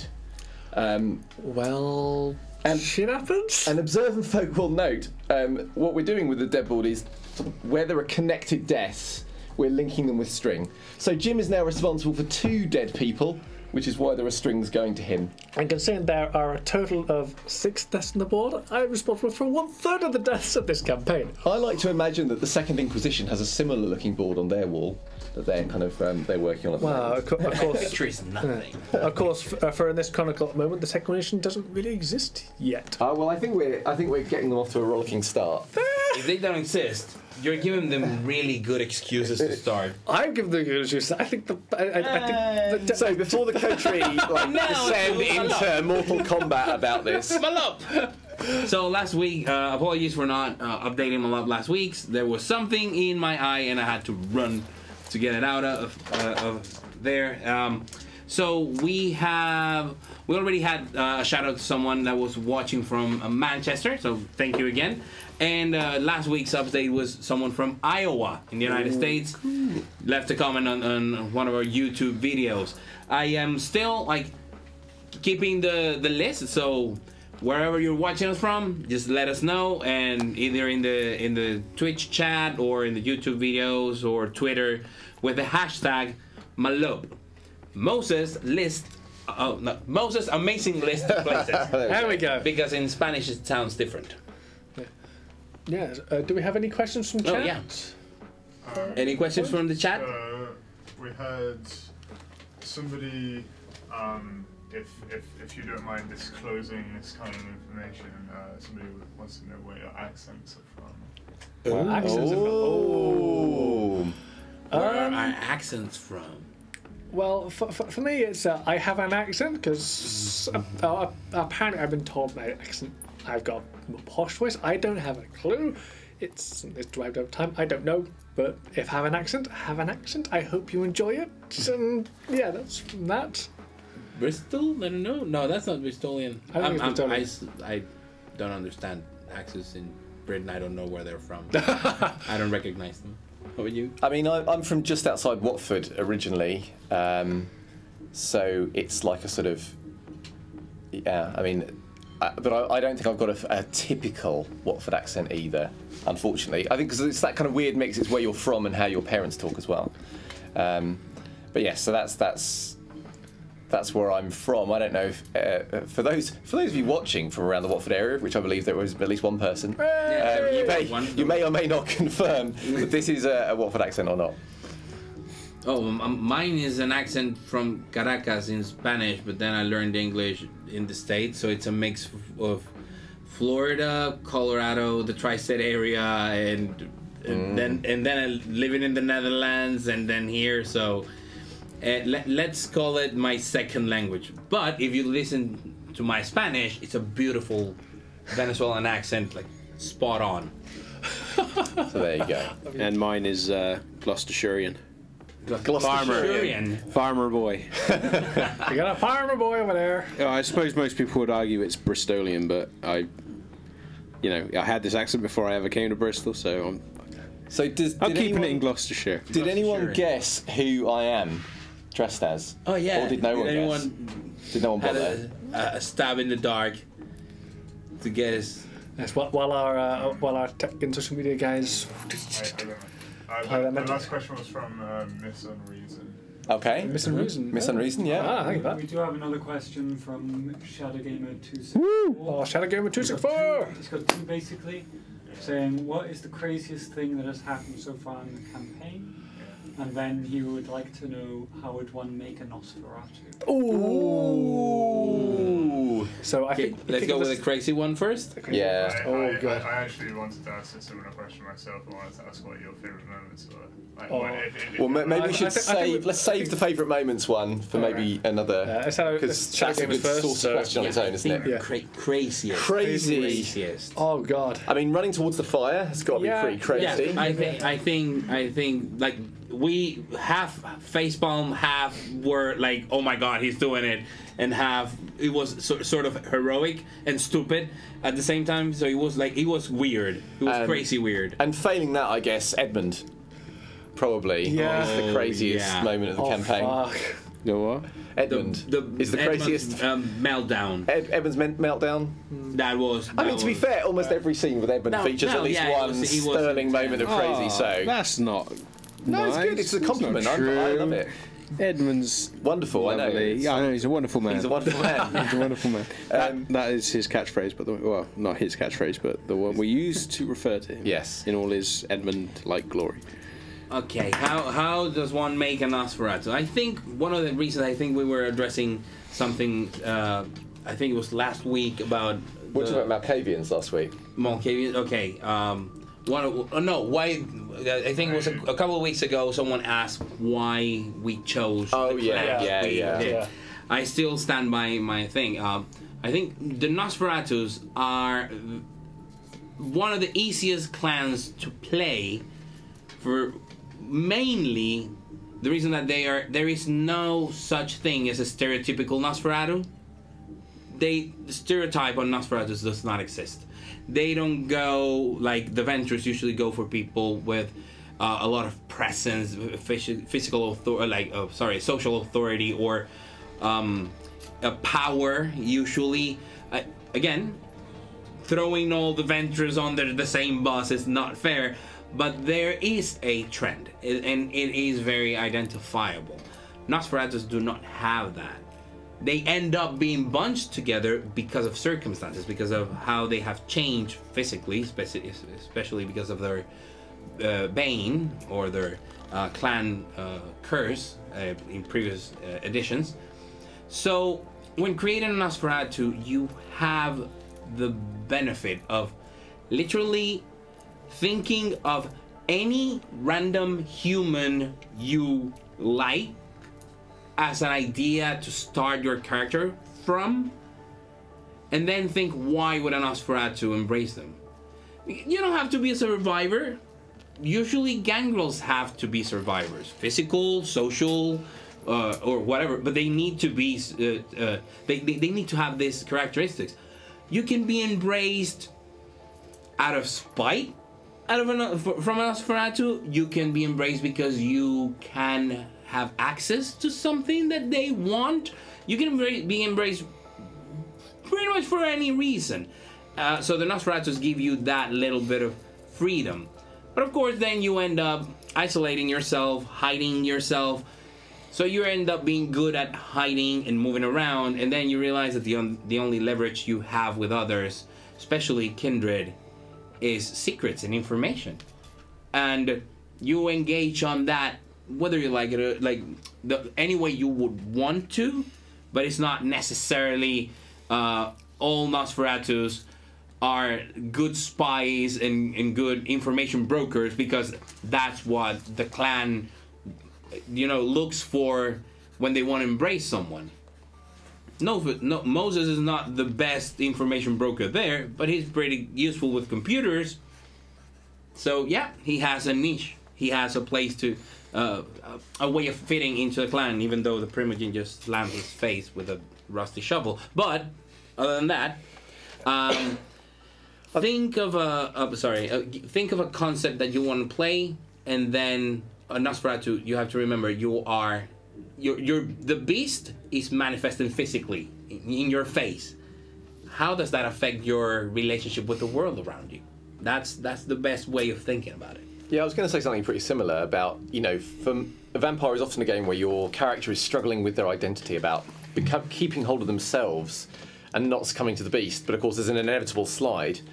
But actually, for a lot of us, our identity is visual. The person you see in the mirror is a profound thing. And if one night that changes utterly, it's not just that you're paler or your hair has changed a little bit, it's that you are utterly different and you are transfigured into something hideous. What effect does that have on your mind? Is it liberating? Do you have a psychotic break? Are you ashamed of yourself? All those things are kind of good food for character building. So yeah, you could have been a street fighter and brawler. You could have been a prom queen, and then a Nosferatu just out of jealousy embraced you. Or they need an enforcer, and you happen to be like a third-degree black belt on something. So it like literally can come from any walk of life. More so, I would say, in my opinion, than many other clans. They tend to have a lot of variety, and that is one of the main strengths of the clan. Versatility. Not only they are there knowing all the information, they also are more likely than any other clan to have the perfect person for the job. So there you go. Just think about a concept you like, a disgruntled lawyer or whatever. Go for it and enjoy thinking about what effect does being damned and it being physically visible, how would that affect the psyche of your character? I hope it helps. Yeah. Ultimately, when you're making any sort of character, pick one that you think you're gonna have a bit of fun with, because after all, this is a game. This is a game we're playing. Yes, dark as fuck, but it is a game.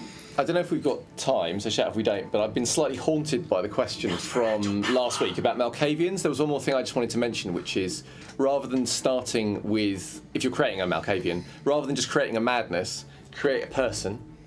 Then think about what would happen if that person was turned into a vampire and how that would impact on them. And then think about what would happen if that vampire had some derangement from the clan curse, and how would that interact with that. So you end up with those three ingredients all mixing together in an interesting way. Yeah, it's easier to say, I want to play an artist that was embraced by someone who has this obsession and then ends up having this derangement, than saying, I want to go for a pyromaniac. That's not great. I'd give a general bit of advice to anybody that's making a character particularly in Vampire or any White Wolf game. Make the person first before you even do anything to do with the vampire.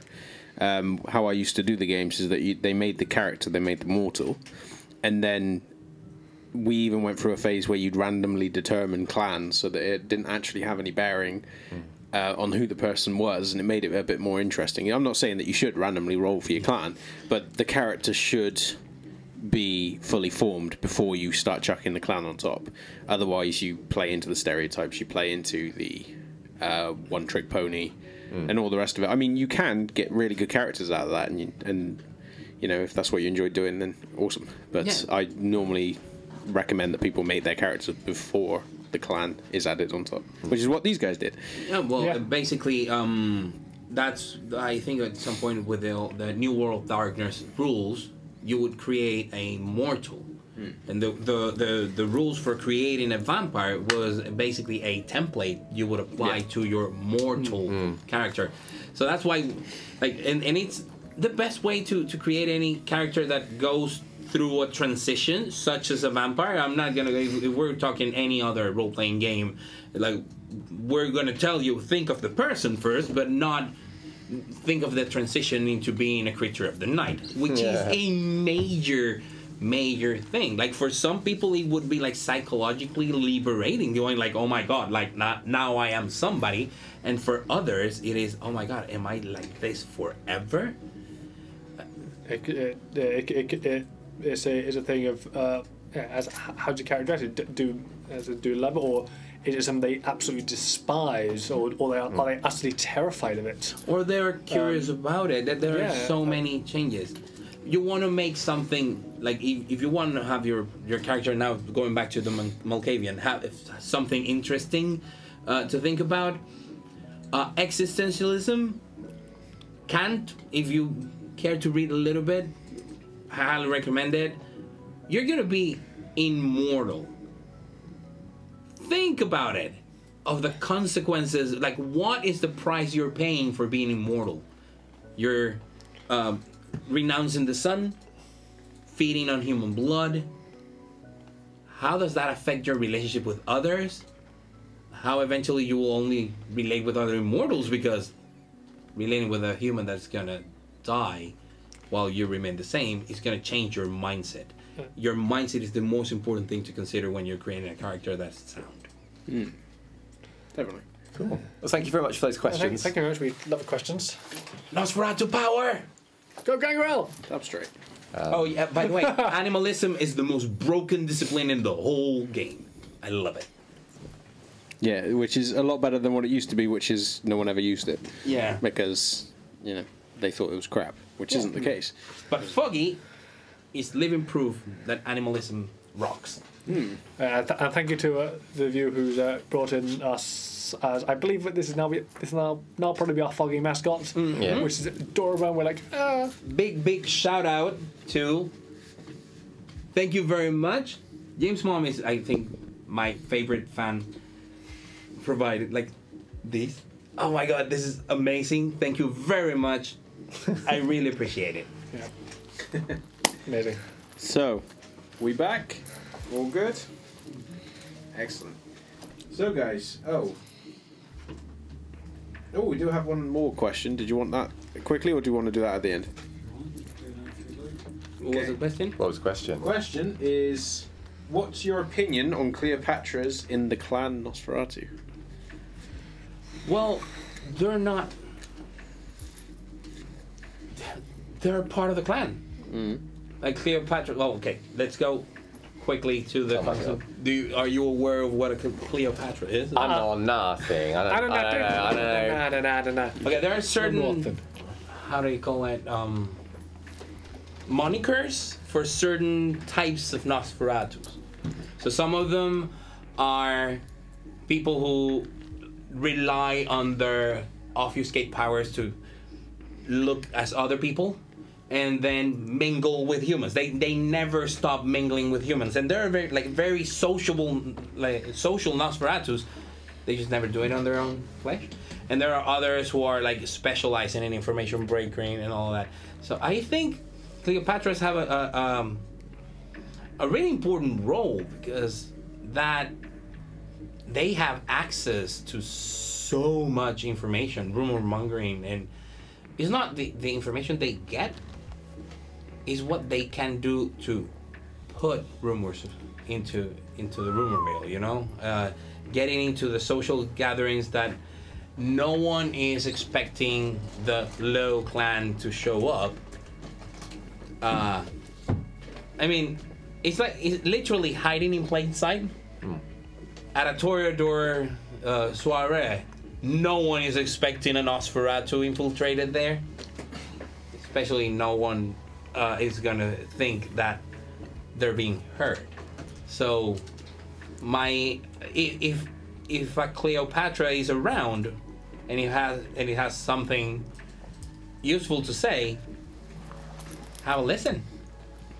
Again, that's the good thing about Clan Nosferatu. Yeah, there are these sort of monikers and the little, how do you call it? Like, you brand them that way, or you stereotype them that way, even within the clan. I don't see anything, like, personally, I don't see anything wrong with it. I think it's, again, one of its strengths.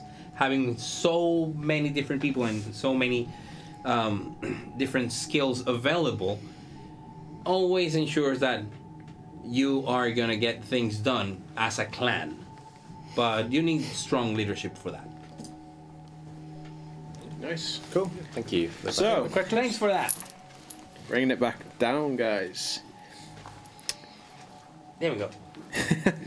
I was going to say, don't forget your hat. There we go. Don't just bigged up your hat. Don't forget your hat. Don't forget the beanie. Yeah. So, Moses, I need that roll from you. You made that. No, you got a best and fail, didn't you? Yes. I rolled this many dice, and then compulsion suck, man. That's the beauty of them. You spend. You try and get this done as quickly as you can, not only because you're uncomfortably aware of the proximity of Plucky Jake. I want to go home. You want to go home. There's a lot of stuff to go on. You're feeling battered. You know your jaw really fucking hurts. I mean, there was a lot of strength in that swing. Oh, yeah. And not only this, but you're also uncomfortably aware of the eyes on you from the other two Nosferatu. You can't see them, but you know they're there. Okay. And you begin hunting down for these rats, and the ferocity with which you continue to hunt for these rats is enough that as you are trying to wade through the muck to try and find one, you slip and bring yourself down with such force that where your jaw is already dislodged, you crack it even further. You take another point of aggravated damage as a result of your bestial failure, since you already have a compulsion. Okay.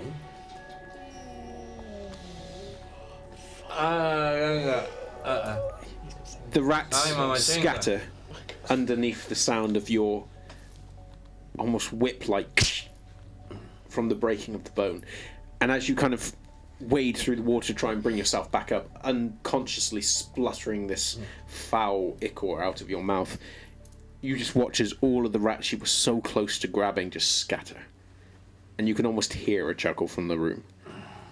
Not from Plucky Jake. No. But from the other guys. I just... How close am I to... Oh, there's no way I can even put on my... Wait, hang on a second. I give up on the rats right now, right here, right now. I put on my helmet. Okay. Because it has a chin strap. So at the very least, I know while I have the helmet, I will have the jaw in place. I mean, the jaw stays in place. It's massively uncomfortable. Yeah, but at least it'll stay there. Yeah. And I walk outside. Ooh. First of all, roll a d10 for me. Oh yeah. Oh god. Oh. It's literally standing up, so. Oh my god! He's throwing your dice away! 10! Oh no! I think... Oh god.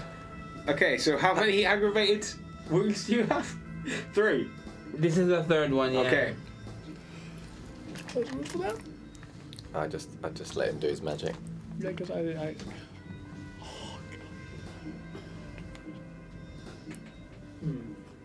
You got a 10, yeah? Yeah. 10 on the die. Why? Do you know what? I am feeling benevolent, so I am going to give you... Only 3 more aggravated? No. I'm going to give you a massive wound. A massive wound. All rolls are at a -2 or +1 to additional damage suffered. So it's going to be the -2 because to social rolls, because you can't speak. Technically, you should be a torpid. I think I am on my way there. I only have 2 superficial damage left, and I'm at hunger 4. It is 100% likely that if I do not frenzy, I torpor. Oh shit. So,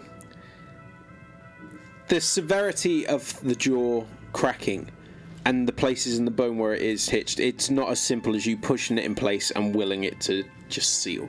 This is going to be damage which is going to take time and is going to take blood, and you are well aware of that. And even with the helmet straps on, it is really uncomfortable. It is so...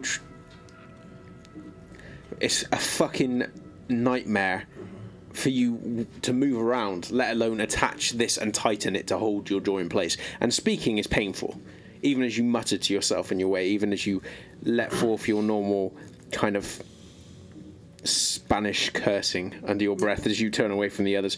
There is a sharp pain which shoots down the back of your throat and around the hinges of your jaw every time your tongue moves. But you soldier on, you move. Where are you going? I just walk towards my bike. Okay.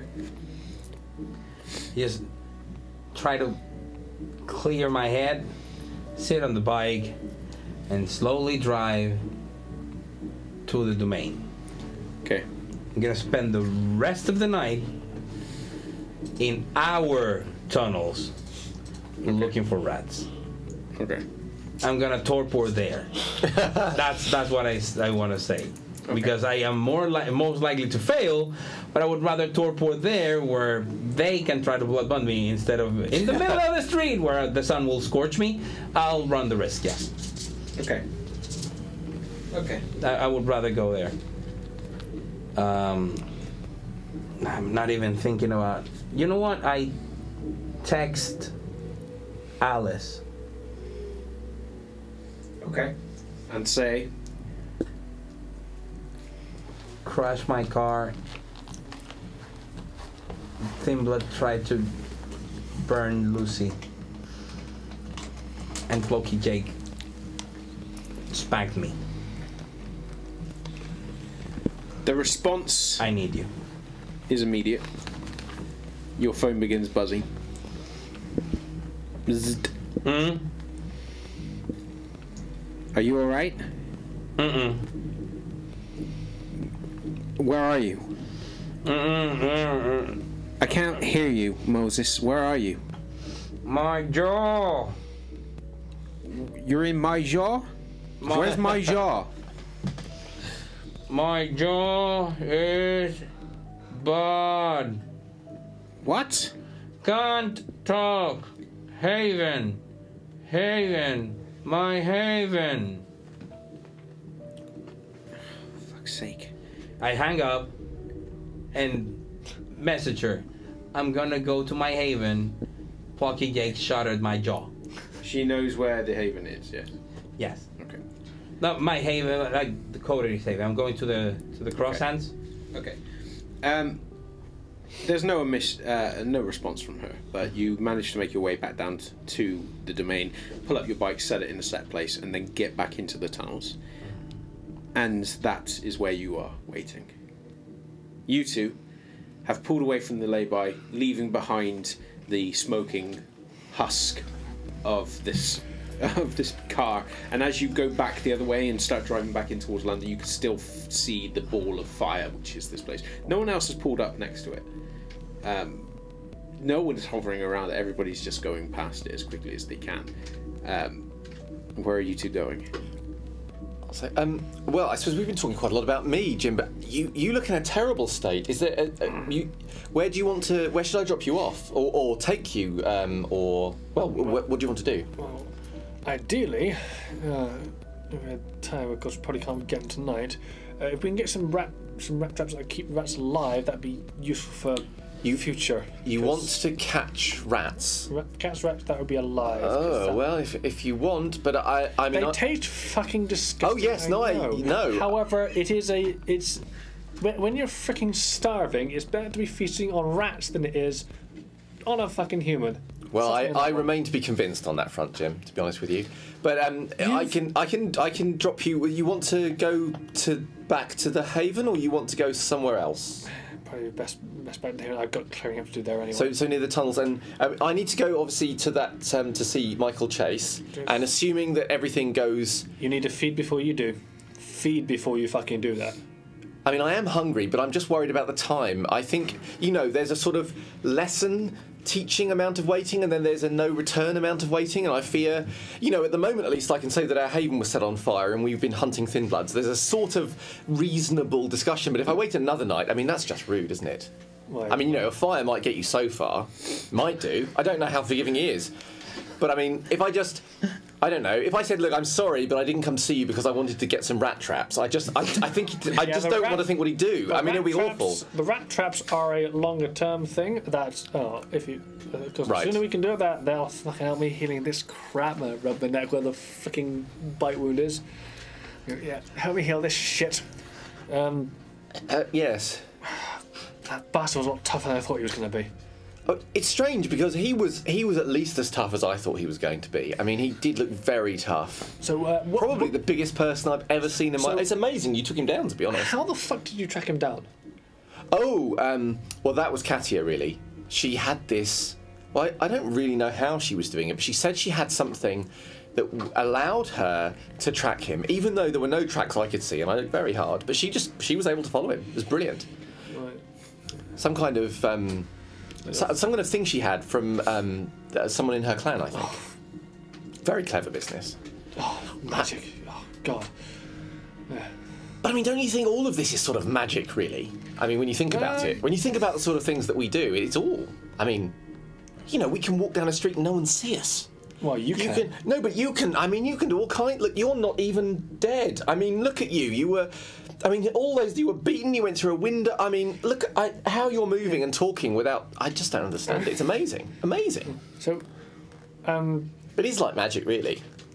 So, was that when you just caught out to him? You just caught his trail and went to that house? Oh, we found their haven in the. You found their haven? Yes, that's what we were trying to call you. But you see, by the time you were on your way, he'd left the haven and gone after that girl, Lucy.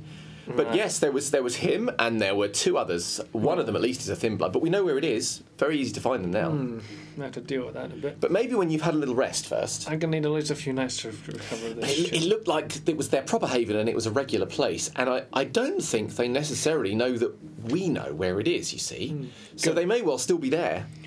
Good. And we can. Well, that'll be. What am I saying? Well, I'm just talking about casual violence like it's nothing. We can discuss it, I'm sure, and come to some decision of what to do. I'm not sure they're all thin bloods, though. One of them had a heartbeat. Well, that mortal. That's probably one they're feeding off of to stay alive. Ugh. Well, at least stay moving. Shit. Oh, I did want to say one more thing, Jim. Actually, while we're travelling along together, you were right. I mean, you know about all of this having to. I don't know what you said. Step up, something along those lines. You were right. I did, and I'm sorry that I've been a little hesitant. You're learning, but the way I didn't hear you pull that girl away from him, but I'm guessing I don't know how the hell you did that. Oh, that's a yes. Well, you see, I was taught how to do that. It's very clever. It's like I say, it's like magic, isn't it? You can do things and people can't hear you. Amazing. And I feel so different when I'm doing it. That's the strange thing. You know, I feel like there's me driving the car talking to you where everything is scary, and then there's you know when you do these things and you realise people can't see you, it's quite invigorating, really. I mean, you can do anything, I suppose. When you think about it, you just do whatever you want. No one would see you. I mean, there it's are quite a those who'd temptation, see really. you. There are those who'd fucking see you. Just believe me on that one. Yeah. And as you did, you're fucking lucky I turned the corner at the time I did, because that guy would have taken you apart. Oh no, I don't doubt it. He was huge. He was a fucking match for me. Yes. I can take on a fight. He would have fucking ripped you apart. Oh, I'm sure. I don't think I'd be having a chat in a car if I'd taken what you were taking. I mean, No, you would be completely dead. Yes. No, you were right. I would be. But I wasn't entirely thinking straight, to be honest with you. It's either really brave or incredibly fucking stupid. I'm not quite sure either way. I'm not going to ask which. But I have to admit, I did think of you when I was charging forward, and Plucky Jake, you were in my thoughts, spurring me on. But when I look back at it, I think, what was I doing? He was huge. But we didn't realise. Still, I suppose it's all done now. Do you think Moses is okay? No. Because I think he knew that girl, you know. Last I saw of Moses before that, he was fucking terrified of me.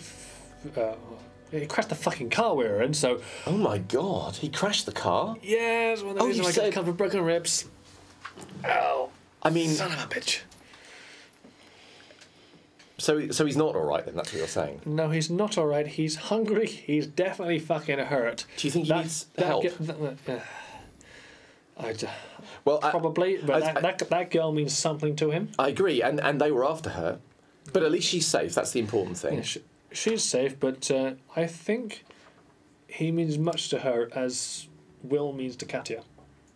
Oh, really? So they're very close. Exactly, and in that case, then need to probably. Oh my god! Let's see if I can. So think calm thoughts. She's someone we will need to in the future keep an eye on and do our best to. Jim, I've had a terrible thought. What? It's so terrible. I'm almost considering making Michael Chase wait, but I really shouldn't do that. What? Well, think about it. They went after Will because Will is close to Katia, and they went after Lucy because Lucy is close to Moses. Yeah. Well, what about us? They knew who we were. What if they went after the people that we care about? So who are you close to? Well, I mean, Edmund, obviously, but they're not going to go after Edmund. But I do have other people, you know, my family and things that they might have gone after, who are in London. Well, would you like me to check on them after? No. That's fine. I'll check on them. I'm gonna call in. I'm gonna sort this club business. I've got to get this club business. No, I'll phone. I'll phone. As long as I hear a voice, I know she'll be fine. Right, I'll drop you off first, though. Let's do that. One thing. No, I can't wait. I'll look for a lay-by. Now I've had the idea. It's a little more cramped finding a lay-by on the way back into London, and there's a bit more traffic at this point. As again, later people are going in and out as early as they can. You managed to find a spot and pull in. Okay. Jim wincing due to the movement of the car and his ribs. Yeah. I'm going to phone Kelly. Okay. Bzzzt. Bzzzt. Bzzzt. Oh no, she's not answering, Jim. She's not answering the phone. Hello, is she? Oh, Kelly. Oh, hello. It's me. It's Benjamin. Yeah, are you? Oh, sorry. Were you on shifts again? Do you have any idea what time it is? No, sorry. No, I've been doing some night painting. It's a new project. Sorry. Oh, no, I'm so sorry. I just saw something on the news and it was a little scary, and I suddenly had this horrible thought that you might be involved, and you know, and something might have happened, and I just had to hear your voice. So Oh, I'm so sorry. Oh, I'm really sorry. I didn't mean to wake them. Oh, sorry. I'm so sorry, but I'm genuinely delighted to hear you're well, and I'll make it up to you at some point in the future, maybe with a nice meal or something. So sorry. Good night. You hang up before whatever response she's about to give you gets answered, and you can hear the wailing of a child in the distance on the phone. You hang up. No, she's fine. Everything's fine. All good. Off we go. No problems. So is it just this Kelly, or is it anyone else? No, I don't think there's anyone else that is, like, you know, that they would think to go for that's obvious, that's local like this. Oh, goodness me. I was so worried there for a moment. What a relief. Oh, well, I think everything's going to be fine.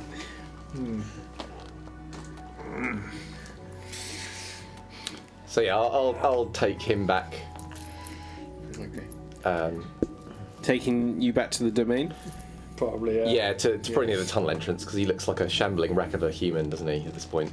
Okay. And I'll say to you, before we leave, I'll say, so when I've done all of this business, I don't know if there'll be time tonight, but I think we should try and find... I'll come back and find you, and we should find Moses and make sure he's all right. I'll send him a text, and I'm guessing... with people coming out of there, I'm guessing police probably got involved with that kid. So, I dread to think what happened there. But he was there. He will know what to do. He's good with that kind of thing. Yeah, I'll leave it maybe a night or two before I call my contact and see if I can find out how she's doing. Jim, is there anyone that you think they might have gone after for you though? Because I know that now. I think I'm okay. But what about you? What if they've gone for someone who was close to you? they have, I will rip their fucking. Oh no, I have no doubt you'll do terrible things to them. I just mean, but don't we want to make sure they're safe first? That's the thing I'm really driving at here. Leave that to me. Okay, fine. No, of course, I respect your privacy. Well, good night. I'll let you know if I survive this business with Michael. Okay. Good night. So he deposits you beside someone dropping cutlery on the side of the road, which you manage to climb into the passage which leads back towards your domain. At this point, you're relatively familiar with the layouts of this area, having gone up and down, traversing it a few times in recent history. It doesn't take you too long stumbling up this wreckage passage before you can hear in the far distance the soft tread of someone staggering around.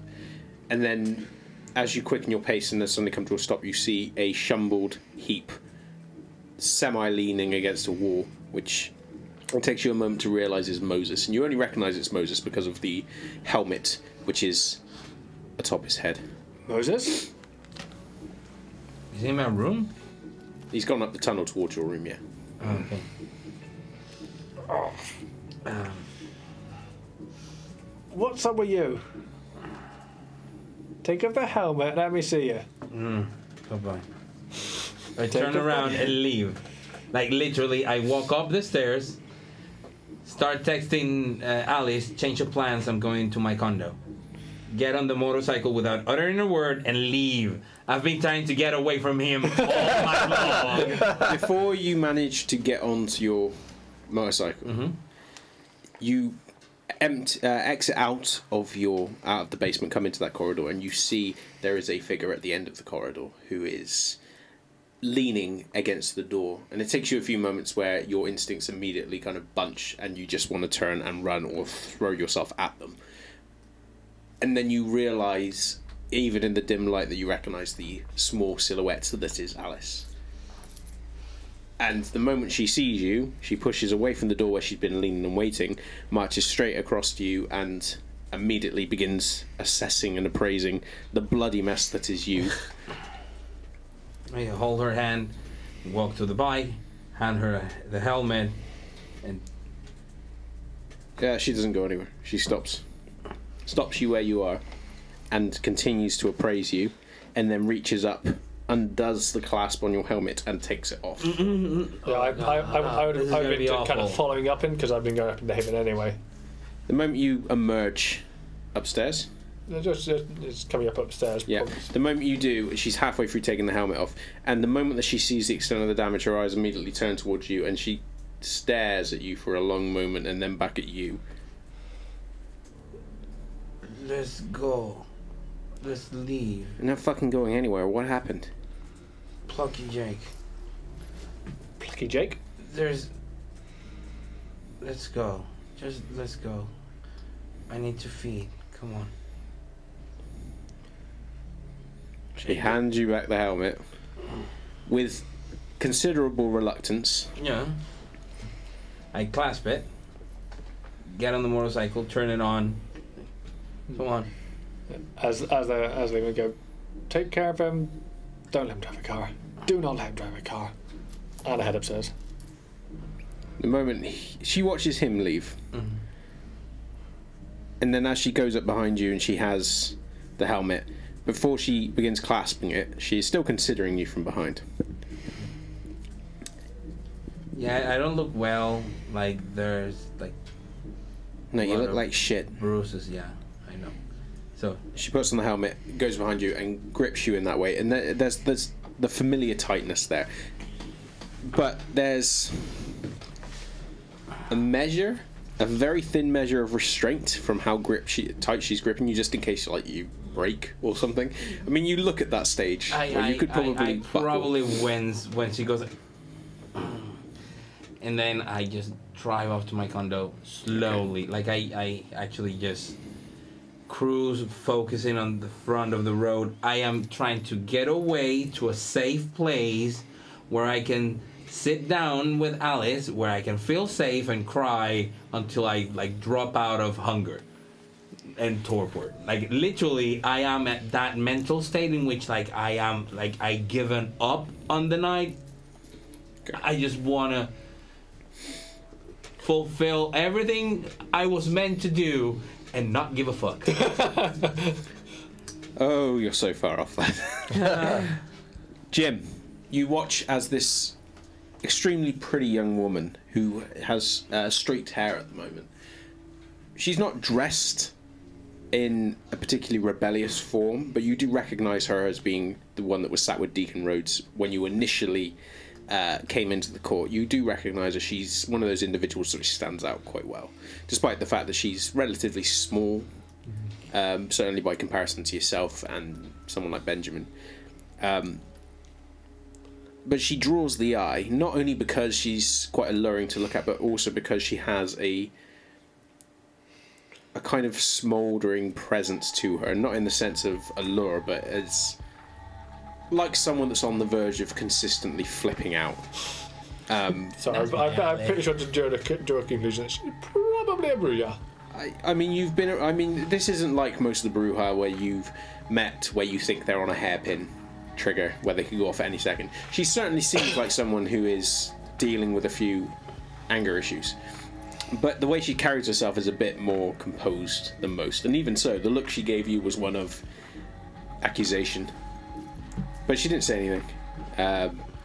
Was quick to go after him when he got onto the bike. What are you doing now? Jim's going to go up to his room, or heading out for X room, and look over the damage, just taking how much it was actually just destroyed utterly. Where's that coming from? Alright, I'm coming. Walk up. La pelona. Death. You go up towards the stairs and you continue going. And every time your foot touches a stairway, there is it's a strange sensation which runs down your body, and it takes you a long moment to try and recognise what it is. It's like an involuntary shiver. And you haven't had one of those for a long time. But it feels like you're experiencing one, even though your body doesn't react. The same sensation of kind of goes down your body. And then as you reach up towards, you come to the base of Katia's stairway. And you look up towards the door at the top. The one door that, aside from most, like on the rare occasion where you do go into there, no one really goes into Katia's room. It's like an unwritten rule. Yeah. And as you stare at the door, you hear coming from above. Crap. And I head up to the roof. Okay. Through Katia's room, or are you going up for a different way? Because there is no way up to the roof from Katia's room. Like the usual way I would get up to the roof. Okay. You begin making your way back up onto the roof. You emerge out onto the top into the cool night air. It's very, very slight spattering of rain, not enough that anyone would really notice other than those few people that walk around like this. Yeah. And you emerge and just have a look around and listen. No one there? No, sorry. Apart from Moses in a cave. I'm gonna guess you're the entity who's been closing doors around? Just speaking into the air. First off, thanks for sitting that bitch in. I'm guessing that's what you did, which is because she's dead, so she's very fucking dead. My guess is you're trying to protect this place. So I've got no problem with you doing that. If I'll try and protect it as well, if that's what you would like. I don't know.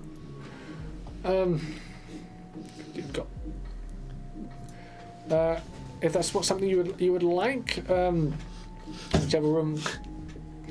Where's that? Back inside. Yeah, back inside. Okay, you begin descending down the fire escape and go back into the corridor closest to your room, and you can hear from upstairs. Okay, this is ridiculous. Any other way of doing that other than just trying to make me up and down, because that's just not going to work. open the door, close the door for yes, no answer? Is that right? You open this door if it's a yes, close it, and shut it as a no.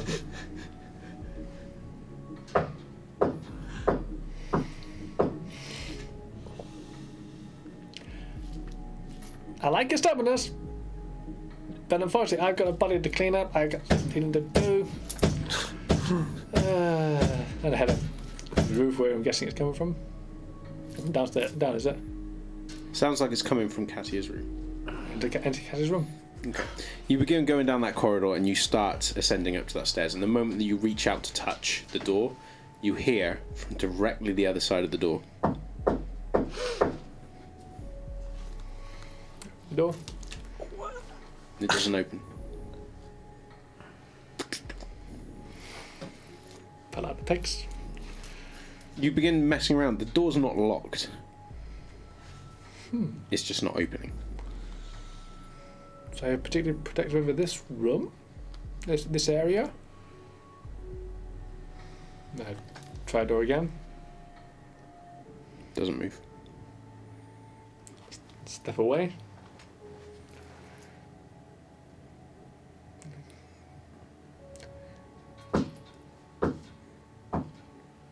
It sounds like it's coming directly from the other side of that door.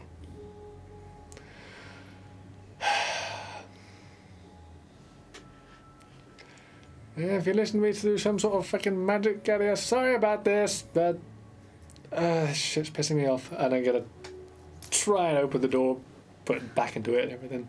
Okay, strength plus athletics. Plus athletics. Sorry, Rachel, but you're watching it. He's doing it alone. It's not our fault. Not our fault. Katia's unaware of that.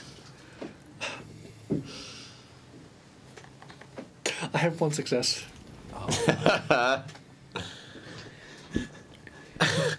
Whether it's due to the broken ribs, due to the burnt arm, due to your lingering frustration, or just a general sense of frustration at this, you throw yourself full bodily at this door, and aside from the quiver, nothing happens. And then as you take a step back, your hand subconsciously going to your arm, almost as though to rub a bruise you know is not going to be there, immediately from the other side of the door. No, for fuck's sake, I just tried to kick the door open. Okay, roll again. Would this be strength plus No, strength plus athletics. Both would be the same pool, but hey.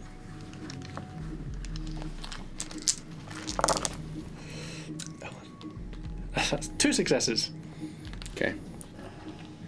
You throw yourself into this door again, and although it quakes in the door frame, and there's slight splinters coming from the edge of the door from where you're throwing yourself bodily against it, the door does not move. But the on the door stops. And then you hear from the stairways down.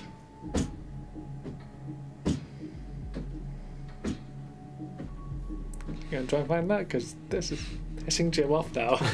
Okay, you turn around and go down towards the corridor and you stop. You can hear from the stairway leading up onto this corridor. See if I can look. And you stop and you stare and you wait. No one comes up, but then you can hear on the floorboards directly in front of you down this stretch of corridor.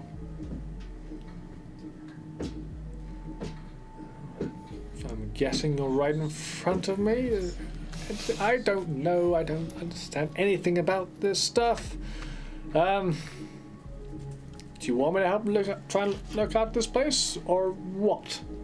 Something you want?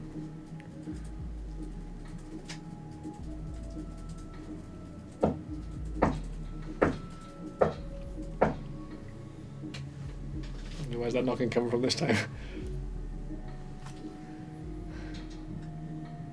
And then, from the door to your right, the door to your left, the door in front of you, the door on the other side.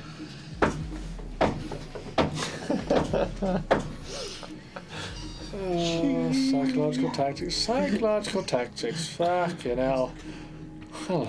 Benjamin. Hello. Alright, so how much of the night have I got left? At this point, you are past midnight.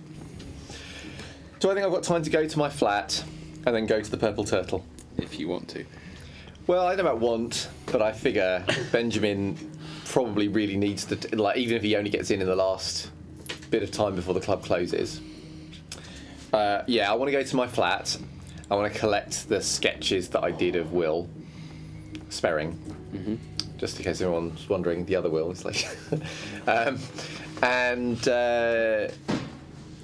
put them in something so they're not obvious to an observer. So they're covered up in some kind of folder or something, and then go to the Purple Turtle. Okay. So you return to your flat. It's easy enough to get there at this point. Most people at this now are where they need to go, or they're not actively taking up the roads. So you manage to get there, you manage to find the files and tuck them away in something relatively obscure. And then you begin making your way to the Purple Turtle. And it's this point that your progress begins to slow, because you've never been to the Purple Turtle. No. And to your surprise, it's not in a particularly nice area. Oh, that will be London. a surprise. I mean, it's not in the glitzy and glamour place. And when you finally do manage to locate it, what you actually see is a very small kind of sign with a illuminate purple turtle, unsurprisingly, underneath the name just flashing.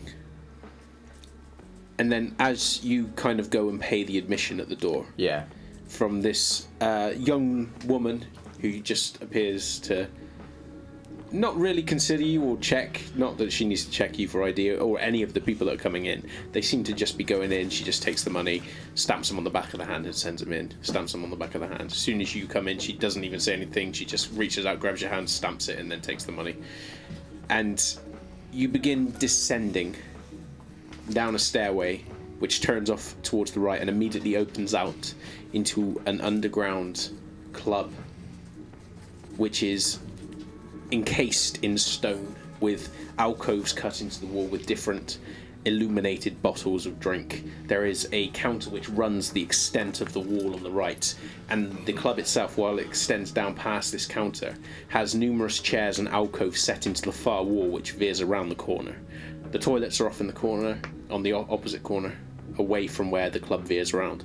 And as you begin making slow steps into this club, you look around the corner and it basically continues around on a U shape, the end of which ends on an elevated stage where you can hear a band, a relatively new metal band, just playing. And this place is packed. It is filled. There are some people here which are slightly younger than perhaps they should be at drinking age. But they are all there, they are all dressed up for a night of glamour and glitz, and they are all, you know, in various states of intoxication. You can smell the sweat, you can hear the raised chatter, people talking when they are drunk, unnecessarily loud, so that those quiet conversations that really should be kept quiet are broadcast to everyone.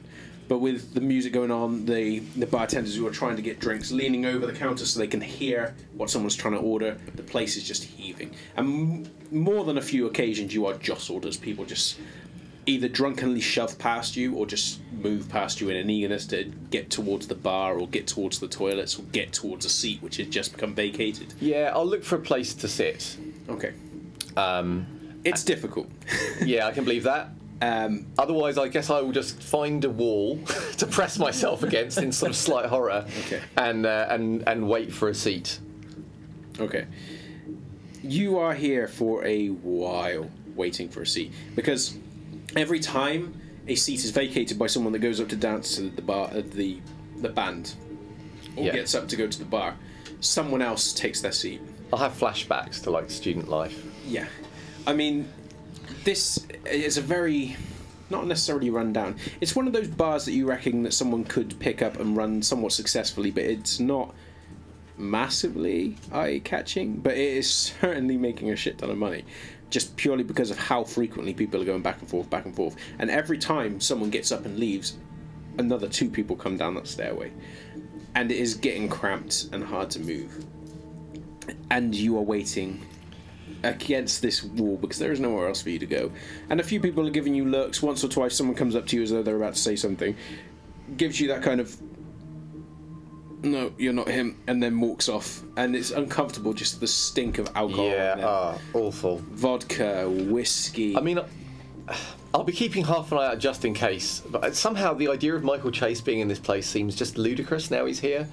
So he'll wait a while for a table or a place to sit.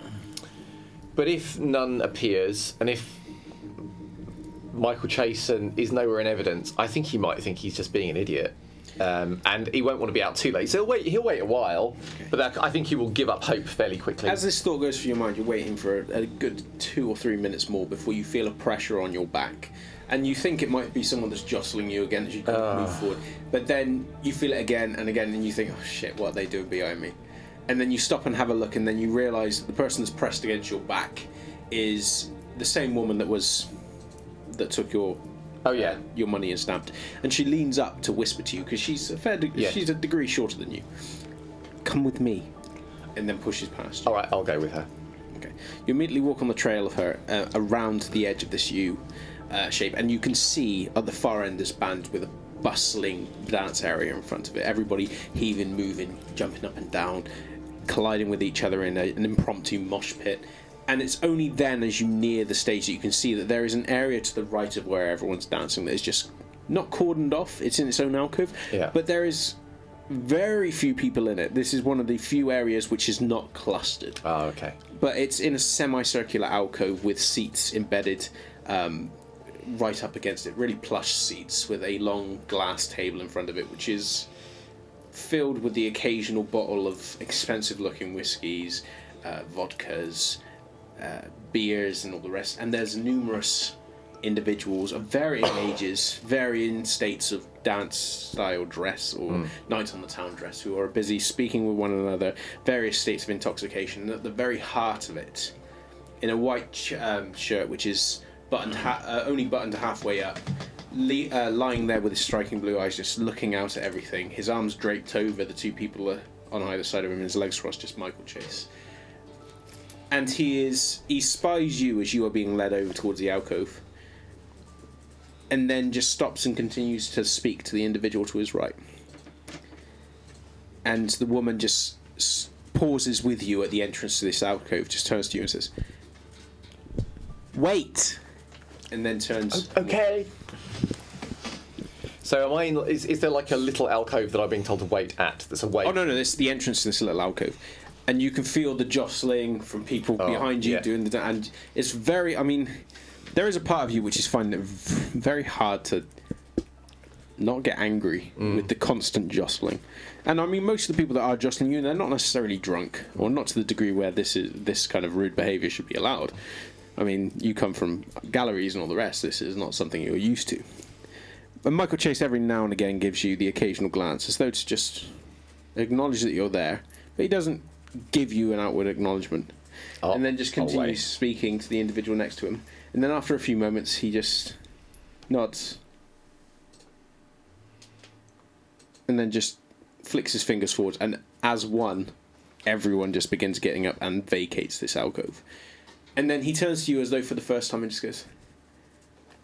I'll scurry over and does he look like he wants me to sit down or to stand, or is he giving any indication? He hasn't invited you to sit yet, but it's not like he's just gesturing for you to stand. No. I'll wait then where I'll say. Okay.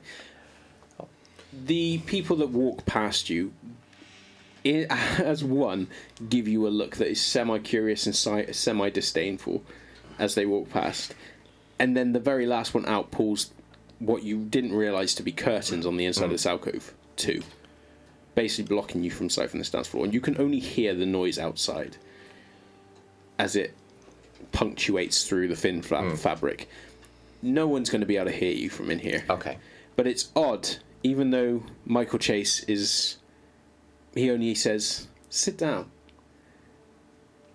It's frightening how clear it comes across the music. And how easily he makes it travel to you. I will sit down. Oh, thank you. Not at all. I didn't know that you knew of the Purple Turtle. Well, I must confess I didn't, but I felt with some urgency that I should come and speak with you, and I was informed that this was the best way to do that. Well, it's certainly a club that I can frequent. This doesn't seem like your kind of scene, though, darling. I mean, it's obviously quite impressive, but it's not. No, not really my scene, if I'm honest. No. No, it's no. I suppose I'm more for a calmer, less frenetic environment myself. More like a gallery. Yes, or somewhere maybe with classical music, or. But anyway, I'm sure I don't want to bore you with that sort of business. I am sorry that I didn't come, but unfortunately last night there was a fire, and at my home, and so I was somewhat indisposed, and I've been somewhat busy. So, but anyway, I wish to come to speak to you, and obviously you made me a very generous offer the last time that we spoke. And I'm very sorry to say that due to prior commitments that I have, I'm unable to take you up on that offer. But given how generous you were in the first place, and also my tardiness, I hoped by way of an apology to talk to you about another artist that may be of interest to you in some manner. A bit of a mystery, actually. I don't know if that sort of thing excites you or doesn't, but if you're interested, I'll continue. Roll manipulation plus persuasion. This will be a two-way conflict. A two-way conflict, you say? I am going to... So I've got one hunger dice.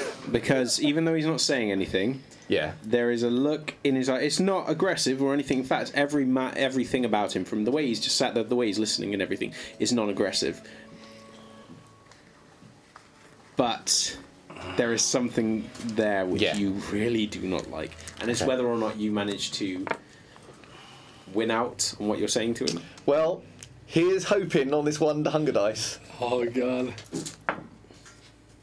Ooh, it's a 10. So it's one success. It's the only thing I could get. Unless you'd rather the blood.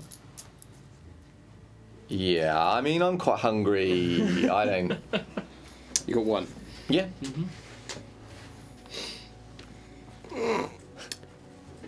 7 points of superficial damage. What? Halved. Rounded up, I believe. Yeah, no, I haven't done that yet. So 4 points of willpower damage. Sorry, this is willpower or health? Willpower, because it's not a physical conflict. Yeah, so 4 points of willpower damage. Yep. Yeah. He doesn't say anything. So I assume, because it's not physical damage, this is like just feeling like you're dying inside, that kind of shriveling. It's the way that he's looking at you. It feels like every single word you're saying is perhaps too much. Not necessarily that you're angering him, because he doesn't seem angry. But I'm kind of like wasting his time. It's something. There's something behind that stare that it's kind of like having a discussion with someone that could very likely end your life with the press of a button, and you're just waiting for that button to go off, and every word you say, there's a 50% chance that button's going to go off. And he's just listening to you as you're speaking. But the strength behind that stare, there is... The only person that has given you such a withering stare without doing anything was Emrys. Maybe it's because you feel powerless because of that? It is also worth noting that some of that damage you took is because he's Primogen. It does add to the damage because he is a witness to what you're doing.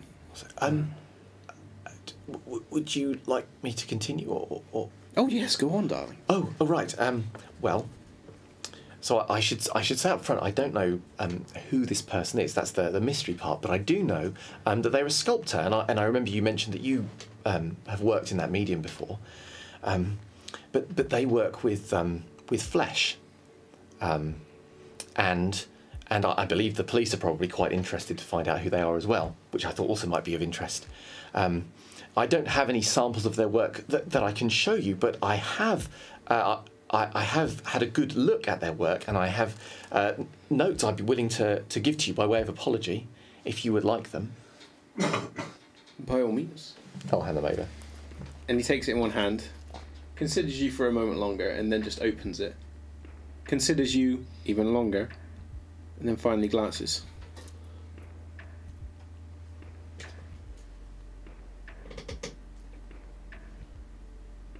says a lot about your work, darling, that you consider this art. Explains a fair bit, however.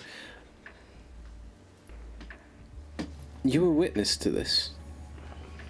Yes, I was. I mean, not to it Were happening. all of you witness to this? Or just you? I'm just trying to think back.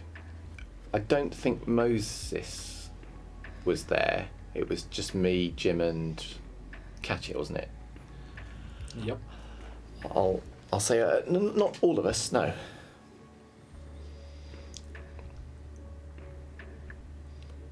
You old dog, you. Didn't know you had it in you. And he seems to memorize the picture. And there is a very slow, almost showman-like way, the way that he folds it back up. And runs his fingers along the edges of the fold.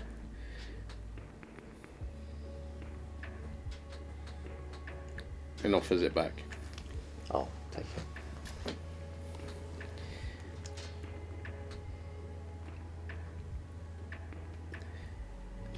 Do you recall when I said to hand in this answer? Yes. Might I ask if you were so eager to see me? I mean, with the fire and everything, must have been run off your feet, poor dear. But this is an awfully long time to wait. You're lucky you caught me, actually. Oh, I think I am very lucky. Yes, it is extreme tiredness. It's been a very strange and eventful couple of nights, if I'm honest with you. I mean, well, see, it wasn't a natural fire. It was a fire caused by Thin Bloods, who were trying to attack us for revenge, and then we were trying to go after them and for, attacking us. And oh dear, yes. It's awfully unfortunate for them to target someone so fresh. Yes, well, I rather thought so, but I suppose maybe that was the allure. Maybe that's the thing. I was an easy target. Potentially. Or we were. Well. And how did that turn out? Did you get them all, darling? Well, certainly the most dangerous ones, and we know where the last few are, so I don't think it'll be long. Well, it's quite unfortunate still having Thin Bloods within your domain, but I'm sure you'll prove up to snuff. Yes. Well, the ones within our domain are gone now, but there are some others, and we will get them. I'm sure of it. Oh, I'm sure. And how is Edmund? Well, he's well. I think he. Yes, no, he's well. He's well. I'm so glad to hear that. Yes. Well, I can't say that I'm not disappointed that you didn't. But at least you're sticking by your guns, and I can respect your sense of conviction. Oh, thank you. Not at all. Tell me something, though, darling. Oh, yes? Your sire. Yes. How miffed was he when you arrived a bit late? You mean that night, a few nights ago? Tragic, I forgot to pass along that message. You will forgive me for that small bugbear. Oh, yeah, of course. Being as old as I am, things always slip my mind. Yes. The important things I can retain, but menial things sometimes just... I'd forget my own head if it wasn't attached. And all that. Yes. Well, he I think he it was a little trying for him, if I'm honest. Oh dear. But I'm so sorry to hear that. I didn't mean to cause him any sort of pain. Oh, I wasn't implying anything. I just but it's in the past now, I think, and I'm sure we can all move forward in a more positive manner. Of course. Yes. So, now that you're here, yes. I know this is not normally your scene, but it's a prime occasion for you to sample some of the wares. You were so reluctant to do so last time. Now, obviously, before I kind of dangled some hors d'oeuvres in front of you and you were, limited for choice. Now you have an entire club. Young, old, blonde, brunettes, redheads. Oh, goodness. That's extremely kind of you. How... I'm not really sure of that. What is the proper etiquette in this club for that sort of... Well, just point one out that you want, darling. We'll invite her in. Or him in, whichever way you want to go. Oh. Right. Goodness. That sounds awfully straightforward. There are perks to being on top. There are perks to being in a position of power. So I can see. So I just go out and... Right. All right then. I'll. So I'm feeling massively conflicted about this, but I also feel like I am not going to say no to this guy right now because he has looked at me and I don't want to look again because it might just actually kill me. So I'll go out. I'll look for someone. I guess what I'm looking for is someone who looks healthy because I don't want to kill anybody. But I tell you what I am looking for though is someone who looks maybe like they've got a bit of get up and go, a bit of control, a bit of strength. Because the thing that Benjamin is aware of is that he's needing to step up, and so I think he's going to be looking. So if there's someone that looks like they've got a bit of, I don't know, maybe they're controlling the scene a little bit, or they look a bit like that they're an influencer, I suppose. Okay. Failing that though, primary goal, healthy, robust, probably likely to survive a feed. That's my top. I mean, most of the people here look healthy, if extremely drunk. Yeah. There's one or two individuals that you can spy. There's one particular youth. Where he has a circle of friends which are everywhere he's moving on this dance floor, they are congregating around him. He doesn't say anything to them, they just follow. Do I think that he's a kindred? Okay. I mean, it's hard for you to say. I mean... Yeah, who knows? I mean, you could do heightened senses, but with this, you'd probably be giving yourself one hell of a migraine. No, that's fine. Okay, so I'll get him in mind, and then I'll go back to Michael. I'll note some feature of his that's particularly... Or is Michael with me while we're... Or is he still... I mean, as you're there observing, you stop, and then as you're noting details, there's a prickling in the back of your neck, and as you stop and turn, you realise that Michael's right there behind you. And it's uncomfortably like what Edmund used to do. Yeah. Apart from his attention's not on you, it's seemingly just on the people in front. Oh, hello. Would it be all right? There's that one over there. It looked quite impressive. I'll point out that one. Yeah, of course. Just him, or I didn't want to presume. How many do you? Oh my goodness! As many as you'd like, darling. This is all rather unexpected and sort of wonderful, actually. I'll have a look. What I'll be thinking is, if there's lots of them, I can take a little bit of blood, and maybe that wouldn't be as bad, right? That's a good thing.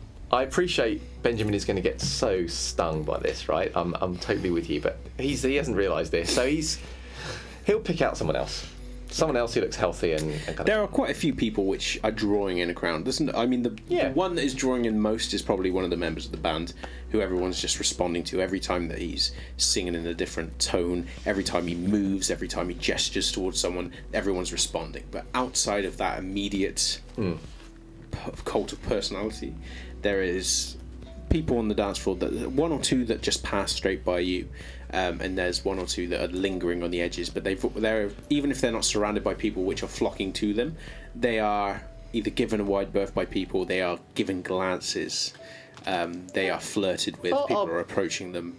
So you probably managed to pick out maybe 3 others. Okay. 3 people seems a bit greedy. So I've picked this, or maybe I'll pick 3 in total. What the hell? Okay. I have no idea what I'm walking into. Benjamin's fine. So you find the first individual that you pointed out, and then one young girl, probably about 17. Yeah.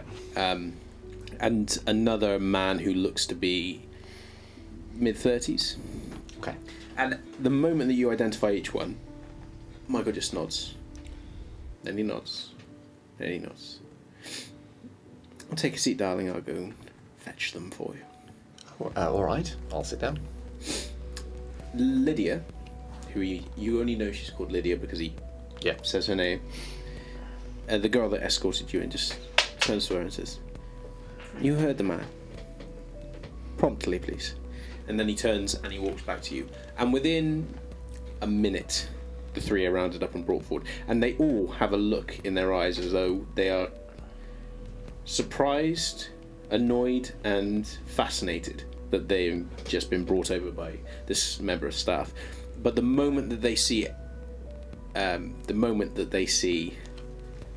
Michael, their eyes just kind of soften and their expressions soften.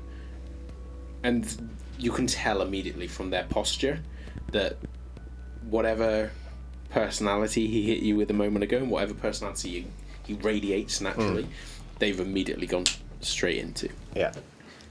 And before they start saying anything else, the curtains, please. And they draw them.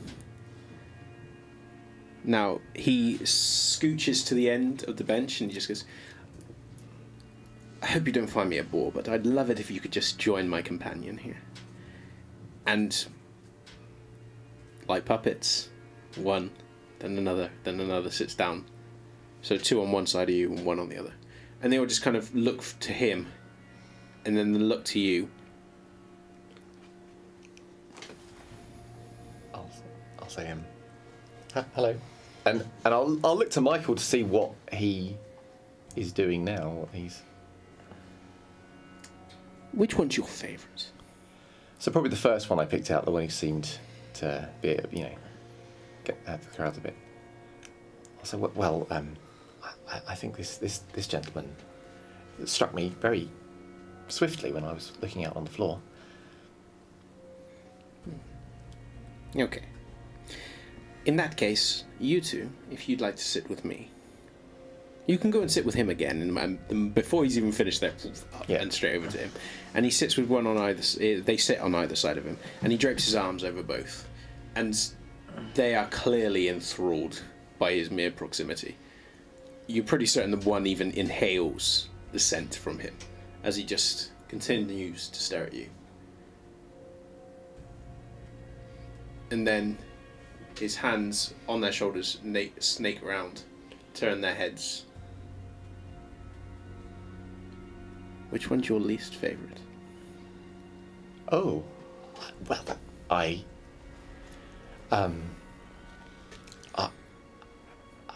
don't really know them. It's all about choices, darling. Sometimes a life hangs in the balance when you make one. Which is your favourite, and which is your least favourite of these two? And he squeezes their chins. They don't move. It's odd. I mean, their expressions are semi-pained, and it's clear that he's gripping them quite tightly, but they don't move. They're not reacting to the way he's holding them.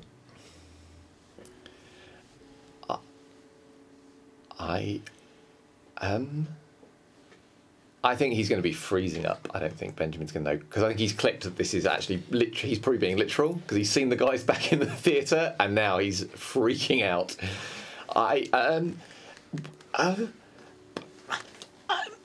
It's very hard to He releases them. Make a. Unfortunately, darlings, he can't make his mind up. I'll ask you to return to the floor. I will fetch you later. Go on, off you pop. And they both get up and begin moving with considerable reluctance towards the curtain. Give a few lasting looks towards him. Some not so subtle, really dirty looks to you. And then they leave. And then Michael just returns, draping his arms over the sofa. And just...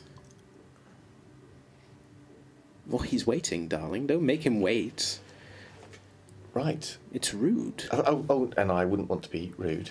No. And it's all right to just, you know. Right. Okay. So I'll turn my attention to this gentleman. Mm-hmm. This is all going to seem very like in your face to Benjamin. Yep. I'll say, well, goodness, hello. He stares at you. He's got that look. He's got like that 1,000-yard stare look, where he's just kind of looking at you, but he's not looking at you. So, could you do me a small favour? Would you mind turning your attention to Mr. Chase for a moment? He immediately. Woof. Oh yes, that's easier.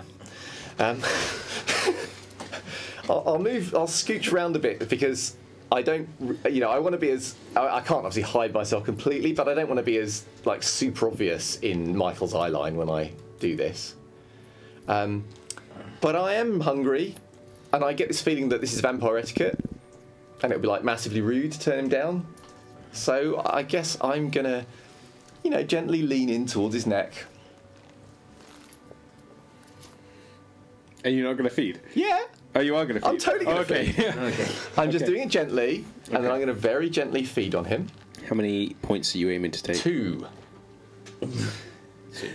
Gently feed on him for a while. It's slowly. The moment that gently. your fangs puncture the neck, everything goes quiet around you. The music stops. The look of Michael, even that potent fucking stare, just begins to ebb and replaced by nothing but the ecstasy of the feed.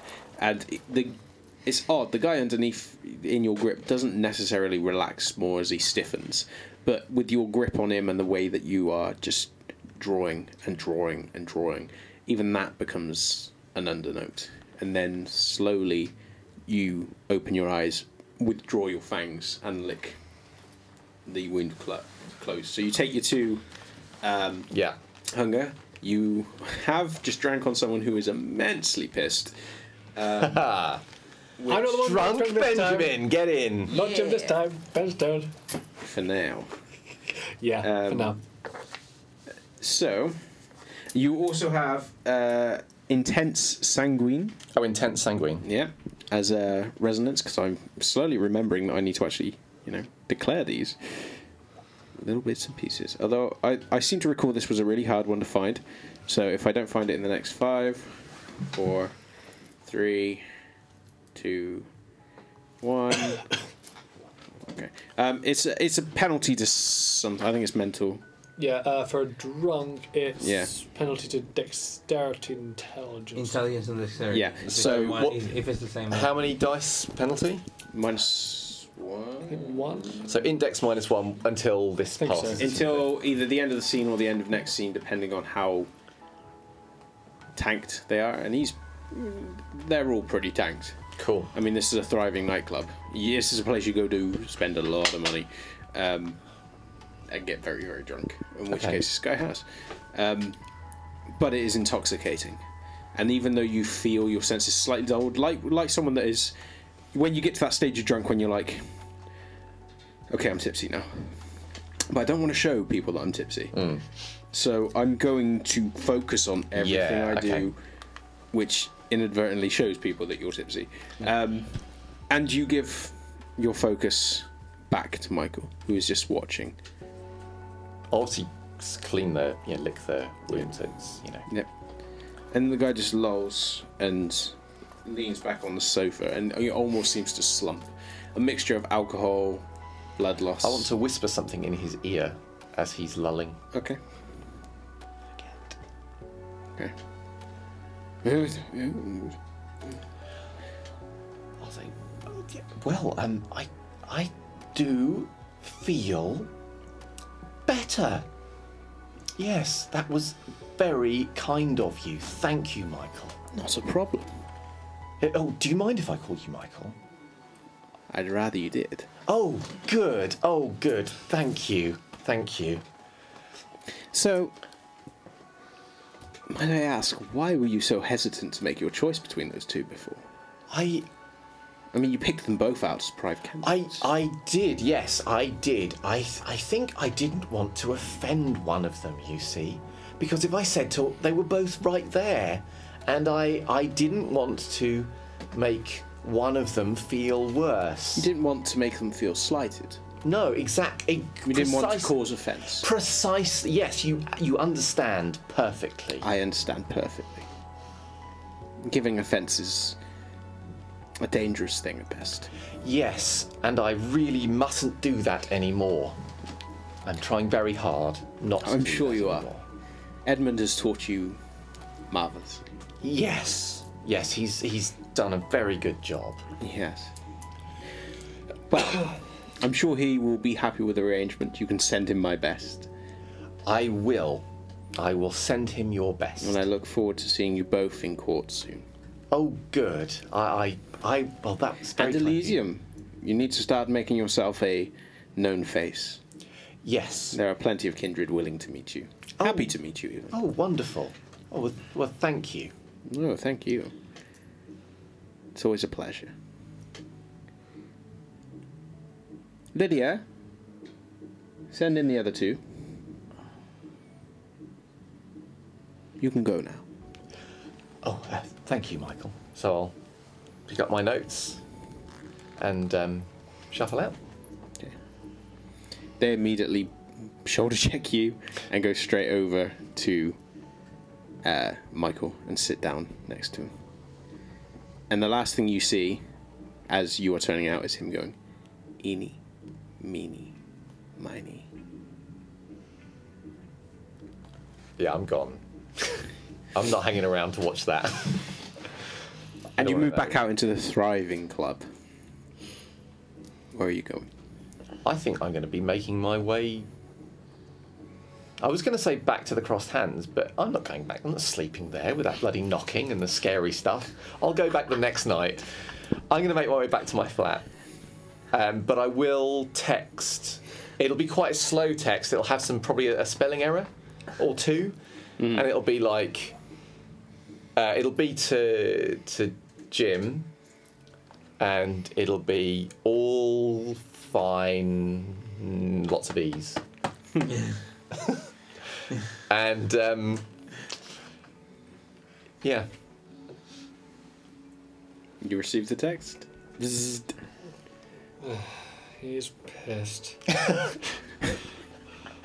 I've had drunk recently going, yeah, I know that note. Looks like... I'm going to be, at this texting. point, exiting the Crossed Hands. Just having enough of that. I'm going to send a text to Katia. Tim saying, need talk ASAP. 2 subjects. 1, Ben. 2, Ghost.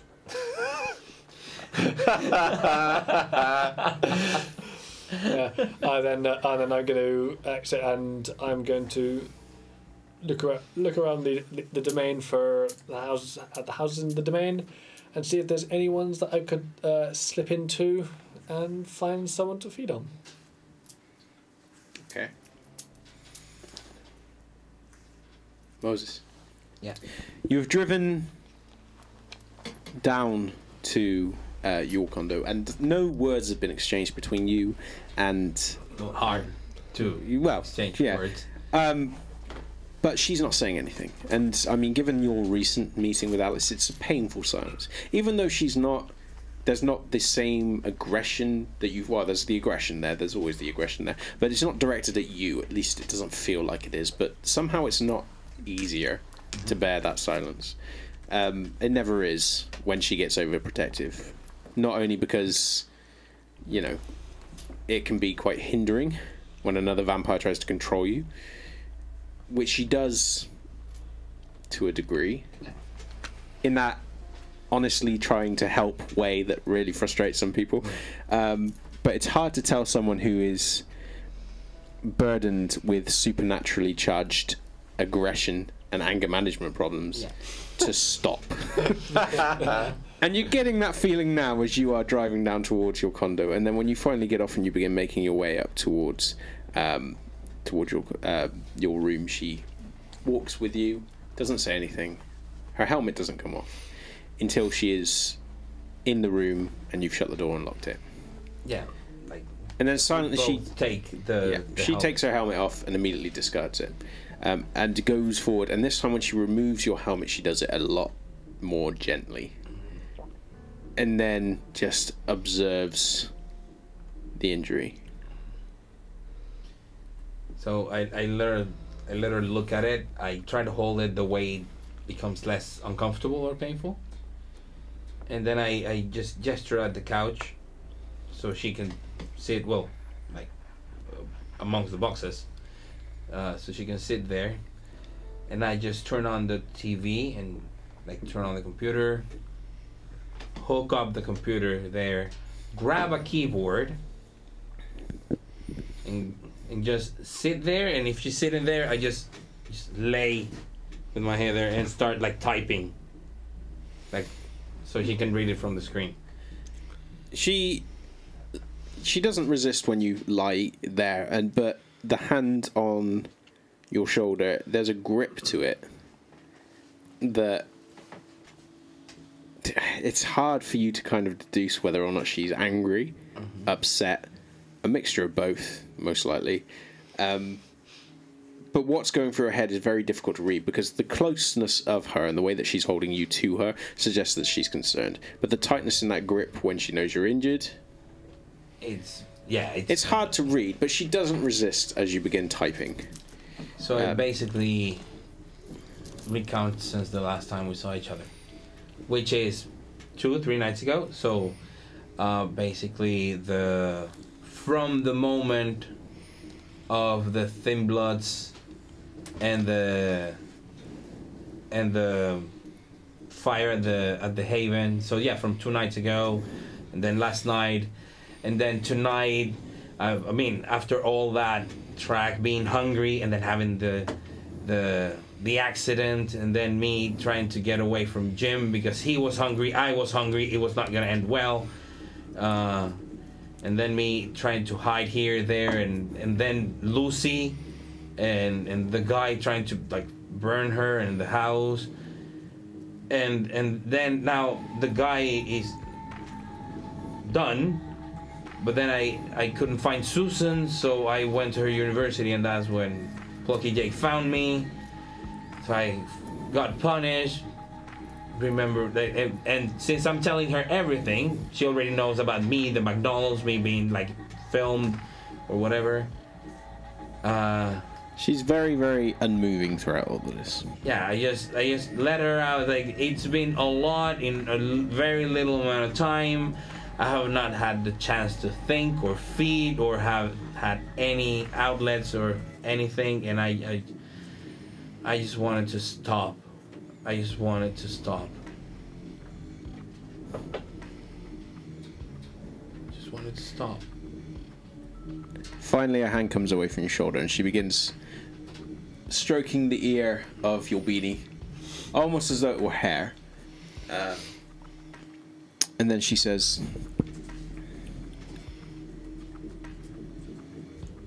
"Do you trust me, Moses?" Of course. No, I mean, do you really trust me? I mean...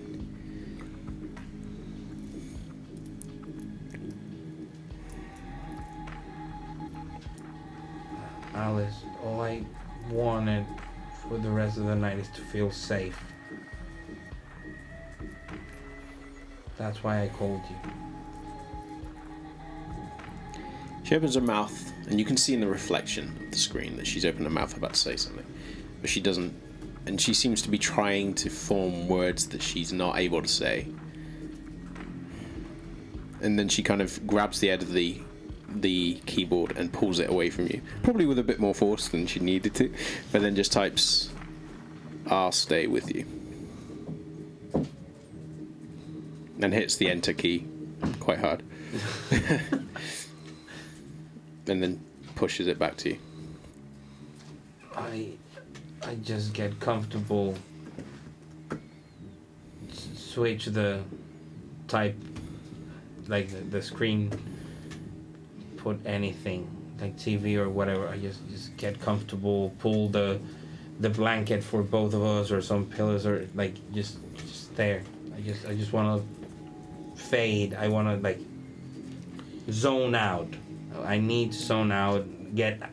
Moses needs to get out of his own head and body, which is everything and everywhere is hurting. So being there with her, that's it.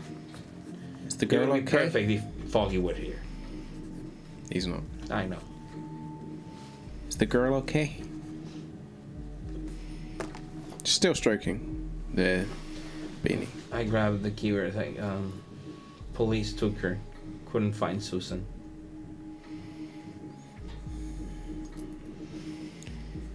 If you need blood,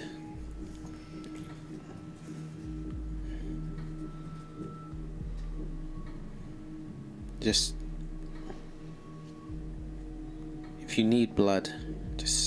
say. I might need some tomorrow. I can't promise I'll be here tomorrow. I just do like the jaw. Like this is a wound that needs to be healed, and I'm thirsty and very slowly, she lifts her hand away from the beanie where she was stroking it and just tilts it towards you. Not to like offer it to you, but as like a kind of emphasis. If you need it. Some.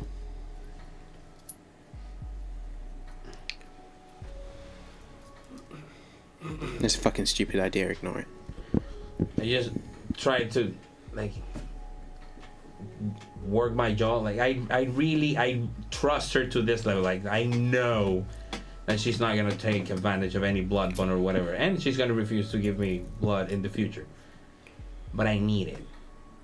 Like I have a hunger for any more injured that I care to be dangerously close of falling into either hunger 5 or torpid next night, and I cannot even hunt on my own. Yes, I just maneuver my jaw so she literally feeds me like a baby. Because it's not like I have the ability to feed. Like I am in that pathetic of a state. Like I am that broken that I cannot even feed myself. Okay. Okay. And she... her wrist vanishes from where you can see it. And then you hear her... And then you feel flesh pressed against the ruins of your jaw. And I'm just there, like... The moment that it is there...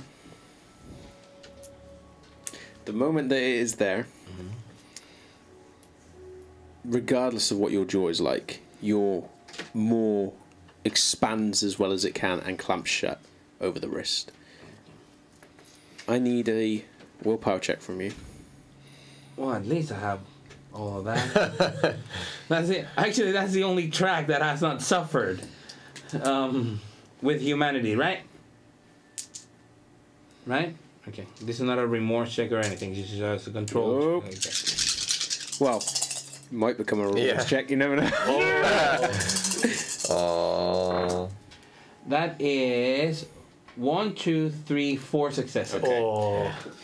It was almost a critical success. Almost. The pain, the sensation of drawing blood is incredible. But this is a whole nother level. This is beyond incredible. And even the smallest sample that you're tasting, all of a sudden your body suddenly becomes alive. Almost as though it's like on fire. In a pleasant way. Like someone that is freezing cold suddenly slipping into a bath, your body just suddenly comes woof. And your hands immediately latch like long-legged spiders upon the edges of her wrist and just tuck it in. And even there she goes, letting forth an unwilling gasp. She almost seems to cradle you as you begin drawing, but the way that her fist tightens, it's clear that while she is still feeling the sensation of the pleasure of the kiss, there is perhaps a measure of her trying to keep control as she does it. And obviously the pain involved in it. But she does nothing as you begin drawing. How many are you taking? Just the one to ensure that I'm not going to be in hunger 5 tomorrow. Okay. Just the one. So, you'll drop to... Hunger 3. Hunger 3. Which will change to hunger 4 tomorrow, so... She will drop a hunger. Dun, dun, dun. She will go to from whatever she is now to whatever +1. Please don't say whatever was 4 or 3 and now she's worse than I am. And the moment that you get to the point where your internal beast is screaming at you, you detach your top jaw. You don't need to detach your bottom one because the moment that you unhinge your top, the other one just falls out. And as you let forth a guttural kind of gasp and uncoil yourself away from her, she immediately lifts the wrist to her and just licks in an almost kind of like long reaching slow motion up her arm and cleans it, all save for a single trail of blood. And that single trail draws your eye, and it draws hers in that same instance where you both focus on that trickle of crimson, and then she just licks it again and then just rubs the hand, flexes the fingers, and then says nothing. As she's flexing her fingers, however you felt towards her before, it's like every moment that she has ever been there for you suddenly comes and hits you with startling clarity. And it becomes all that hopelessness you had a moment ago is still there, but by comparison, by association with her and everything she's done, it makes her look all the better. And it's like you're seeing her properly through fresh eyes. And you've seen her and she's incredible anyway. But now you are becoming acutely aware of just how incredible a friend she is and everything she's doing for you. I mean, who else would trust you enough to let you sup at their wrist? I mean, you could have just kept going. You know, you're injured, but that's not to say that you couldn't have taken more. But it's while these thoughts are going through your head that she kind of detaches herself from you almost, and then gets up and just moves towards the window, has a quick glance, moves towards the front door, double checks that it's locked. Seems like she's given herself stuff to do just to put a bit of distance. Not in a kind of disdainful way, more of a just kind of recomposing. And it's almost like she's given you the space to do the same. Yeah, make arrangements since I know she's staying the night. So I go to the rooms that have the blackout windows and all that. So just preparing for I'm not going anywhere. I'll figure out tomorrow what to do with my jaw and myself and my life. Oh yeah, we're gonna see how that goes. Badly. Probably. It's Moses. If it makes you feel better, we are coming towards the end of book 1, so if you're going to go into torpor, at least it gives you enough time to recover as a player. It's not the end of book 1 today, by the way. It's very, very close. Yeah. It'll be, it looks like next session or the session, but we'll go on that in a minute. So, in the gym. Yeah, Jim's going to the houses, so I believe that's Dex and Stealth. Okay. Where? Within the domain? In the domain. There is a very large amount of police presence around here. You can still do it, it's going to be more difficult than normal. Especially if you are hitting the same houses as you normally do, because I haven't been hitting the houses. Doesn't matter. People have been feeding in the houses. It is leading towards overfeeding. In which case... you can still hunt, and when it comes to feeding, more often than not, unless it's certain circumstances, you can always succeed at a cost. But succeeding at a cost may never seem like a big thing, but they accumulate. Yeah, in which case... And keep in mind, everything that you guys have done throughout book 1 influences the downtime between book 2. Yeah, Jim's go...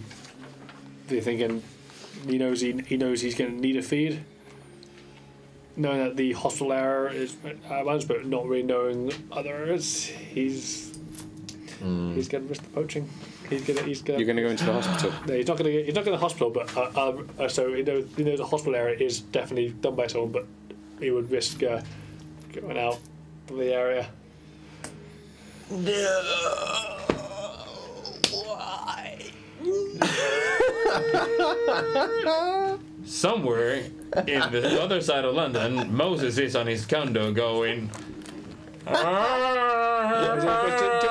tends to be incredibly careful to be in the domain if he can, but if not, he'll slip into somewhere else. I mean, just being careful.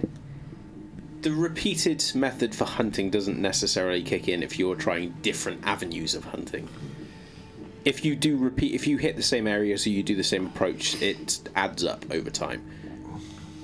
If you wanted to try a different approach, that won't kick in. However, there is still a big police presence. Just around the entire area? Yeah.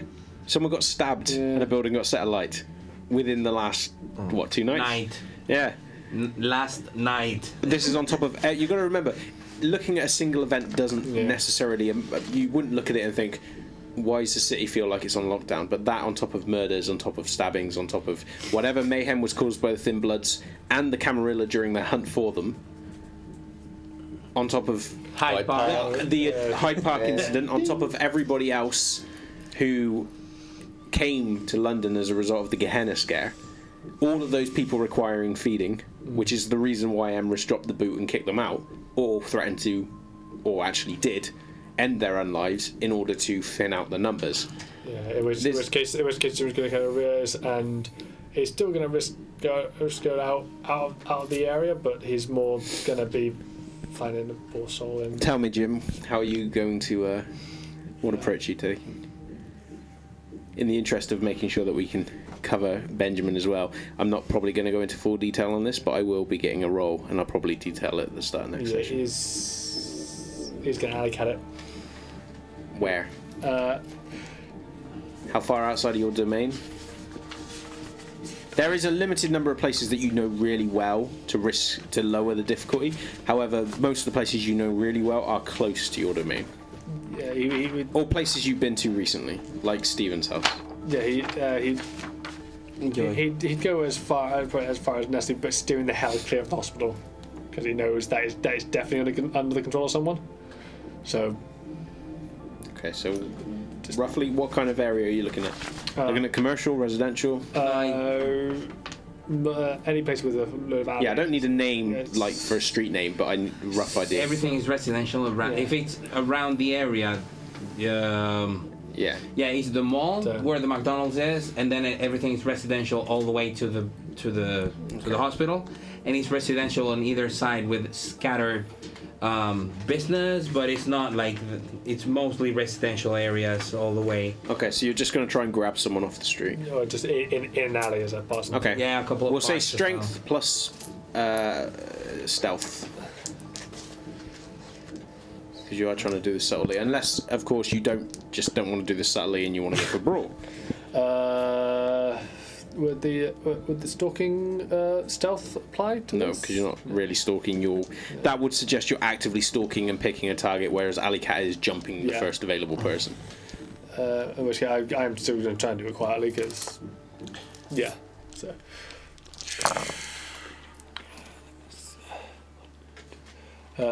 2 successes. Do you want to succeed at a cost? Do you want to spend willpower? Yeah, I'll spend a point of willpower to roll 2 of those dice, because that's all we can do with that. Still 2. Yeah, I'll succeed at the cost, because otherwise I'll get a compulsion, because there's a 1 on the fucking hunger dice there. If you succeed at a cost, you can still get a compulsion. That's how I ruled it for him. But it's also better than a bestial fail, though. Yeah. Yeah. Well, I won't give you a compulsion. I'll do something else instead. I need to double check this guy's leading up towards you. Yep. Oh, you're oohing like I'm a bad guy. I'm being nice. I like the idea that somewhere. I mean, there is a ghost, and whatever you think he is doing, ooh, There's something creepy about it. Do you not think that somewhere, wherever Katia is, having this conversation with Sabine, she'll like pause and Sabine like, what is it? And she'll say, I felt a presence, as if thousands of voices had screamed out and were suddenly silenced. Yeah. Like, I feel something terrible has happened with my coterie. She's gonna have like several pauses in that conversation. It's like, I felt a disturbance in the force. What are you talking about? The stupid force, the stupidity force my coterie represents. Can I just have a look at your sheet, please? Oh! Is this all I have to do to get this reaction from you guys? I need to look at sheets more often. You know, the ST never looks at a sheet for a good reason. Well, that's not true. That's harsh. I mean, maybe good for the sake of the story, good. But not good for the player, good. You'll be fine. Ish. It's when he dramatically rips it into pieces. Yeah. He says I'll be fine, but do I believe that for a second? Okay.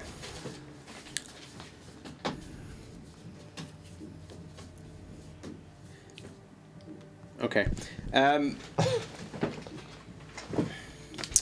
You will either, if you choose not to go with this consequence,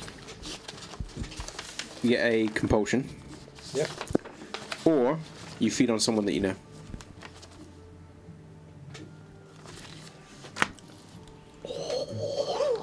Ooh. That's good. It's a good bit of evil. You go. How many people do I know? 5, 4. I'll count it down. 5, 4, 3. Compulsion. Compulsion. Okay. All I can think of it would be freaking Mr. Rolski. No, we don't want to do that. I will give you the compulsion at the end when I've had a chance to look, and I don't have to go through the book again. No. You are about to jump the first person that comes into the alleyway that you have chosen as your perch. And it is only through a extreme moment of willpower and ignoring impulse that stops you from launching at Detective Sergeant James when he comes poking his head through, glancing around and looking. He doesn't seem to see you from where you currently are, but he is there with the police presence as they're moving up and down. He does have something in his hands. It looks like some sort of burger that he's got from either Burger King or McDonald's or somewhere serious. Probably not the McDonald's, it's just been, you know. But he's there eating, and he stops at the head of the alleyway, just a mere meter from where you are currently there, poised, ready to wait. And he stops and then just... Yeah. No. And then he seems as though he's about to take a step in when a voice from behind him stops him, and he turns and looks as a uniformed officer comes up, full stab vest, full hat, and just begins speaking to him, and they just continue moving off. I'm gonna as he walks away, where it is, I'm gonna call Ben. And see if he'll pick up. So you can hear your phone. Am I still in the club at this point? Yeah. Oh, unless you've chosen to leave. Yeah. Once Michael dismissed me, I will be making my way. I'm not driving. I'm going to be making my way back to the flat. You had more than the regulator. Exactly. But I will text Moses, by the way. Okay. What are you texting? Something like. Are you well? But it'll be more like wheel, and then worried about you, and I'll send that off, okay. And then I'll be stumbling, quite happily back towards my flat. So I don't know if the phone rang when I was still in the club, or whether I was on my way back, or... It probably as you were coming out. I mean, if you weren't lingering. Okay. And then you probably would have picked it up. Yeah, I'll answer the phone. I'll say hello. Ben, is yes. that offer of a place to sleep still open? Yes. Give me the address. Yes, of course. Would you like me to text it to you? I think that'd be useful. Not a problem. I will do it now. I'll hang up, and I will text him my flat address. Making my way there. So postcode is SSWS 0335. I mean, it'll probably take him quite a long time. I mean, he'll be pretty specific about the postcode. You just need one typo on a 6-letter postcode to send them in the wrong direction. I mean, I'm happy to send him the wrong postcode. Okay, cool. As in, Benjamin will try and send him the right one, but if he doesn't, I mean, he's very drunk, but he'll try. He'll try and send the address, and then I'll make my way back to my flat. What a pleasant evening this has turned out to be. And how much more pleasant it turns out to be, we will discover in episode 10, because we are coming to an end now. Fuck! Actually, I replied to your text while I put Alice's favorite show. I just knocked over her, read your text, living the dream. Compulsion. I'm getting rid of one! I'm getting one, damn it! Yeah, you will get rid of your. So, this is your turn to be in my flat with a compulsion, is it? This is how we work. So, but at least it's not hunger. You lose your discretion. My disgracia? Disgracia. Finally. He was bombing me out even more. Yeah, you lose that. Yeah. You don't get resonance from her. Because as far as I'm aware, you don't get resonances from Kindred. No. Are we still in? We're still in, aren't we? Yeah. Yeah. Everyone will get 1 experience points for today. And next week we will be looking at resolving anything's left that you guys want to get resolved as we approach the end of book 1, and also see what Katia's been up to. Cool. And resolving some bits and pieces with her. So, if there are any questions or anything we had that we can answer now? Cool. Well. What were the results of the poll? Oh yeah. Yeah. What was the results of the poll? Sorry? The results of the poll. Ooh.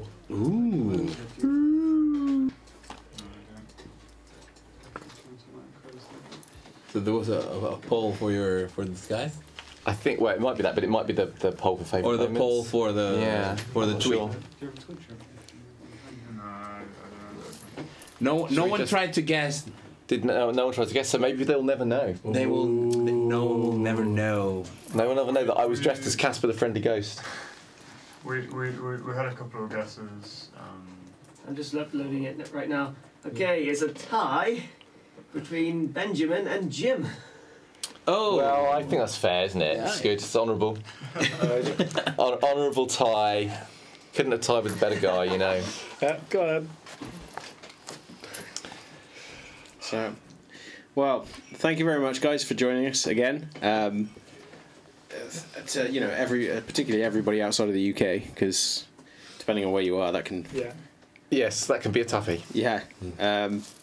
I spoke to someone and they watched us at Australia, 4 in the morning. Yeah, 3 and 4 in the morning. That's incredible. But thank you very much, guys. As we approach the end of book 1, it's astounding. Actually, I didn't expect us to have anybody watching when originally. So thank you very much, guys, and hopefully join us next week, and we will see whether or not book 1 comes to an end then, and we will definitely see the return of Rachel. Thank you. Bye. Bye. Bye.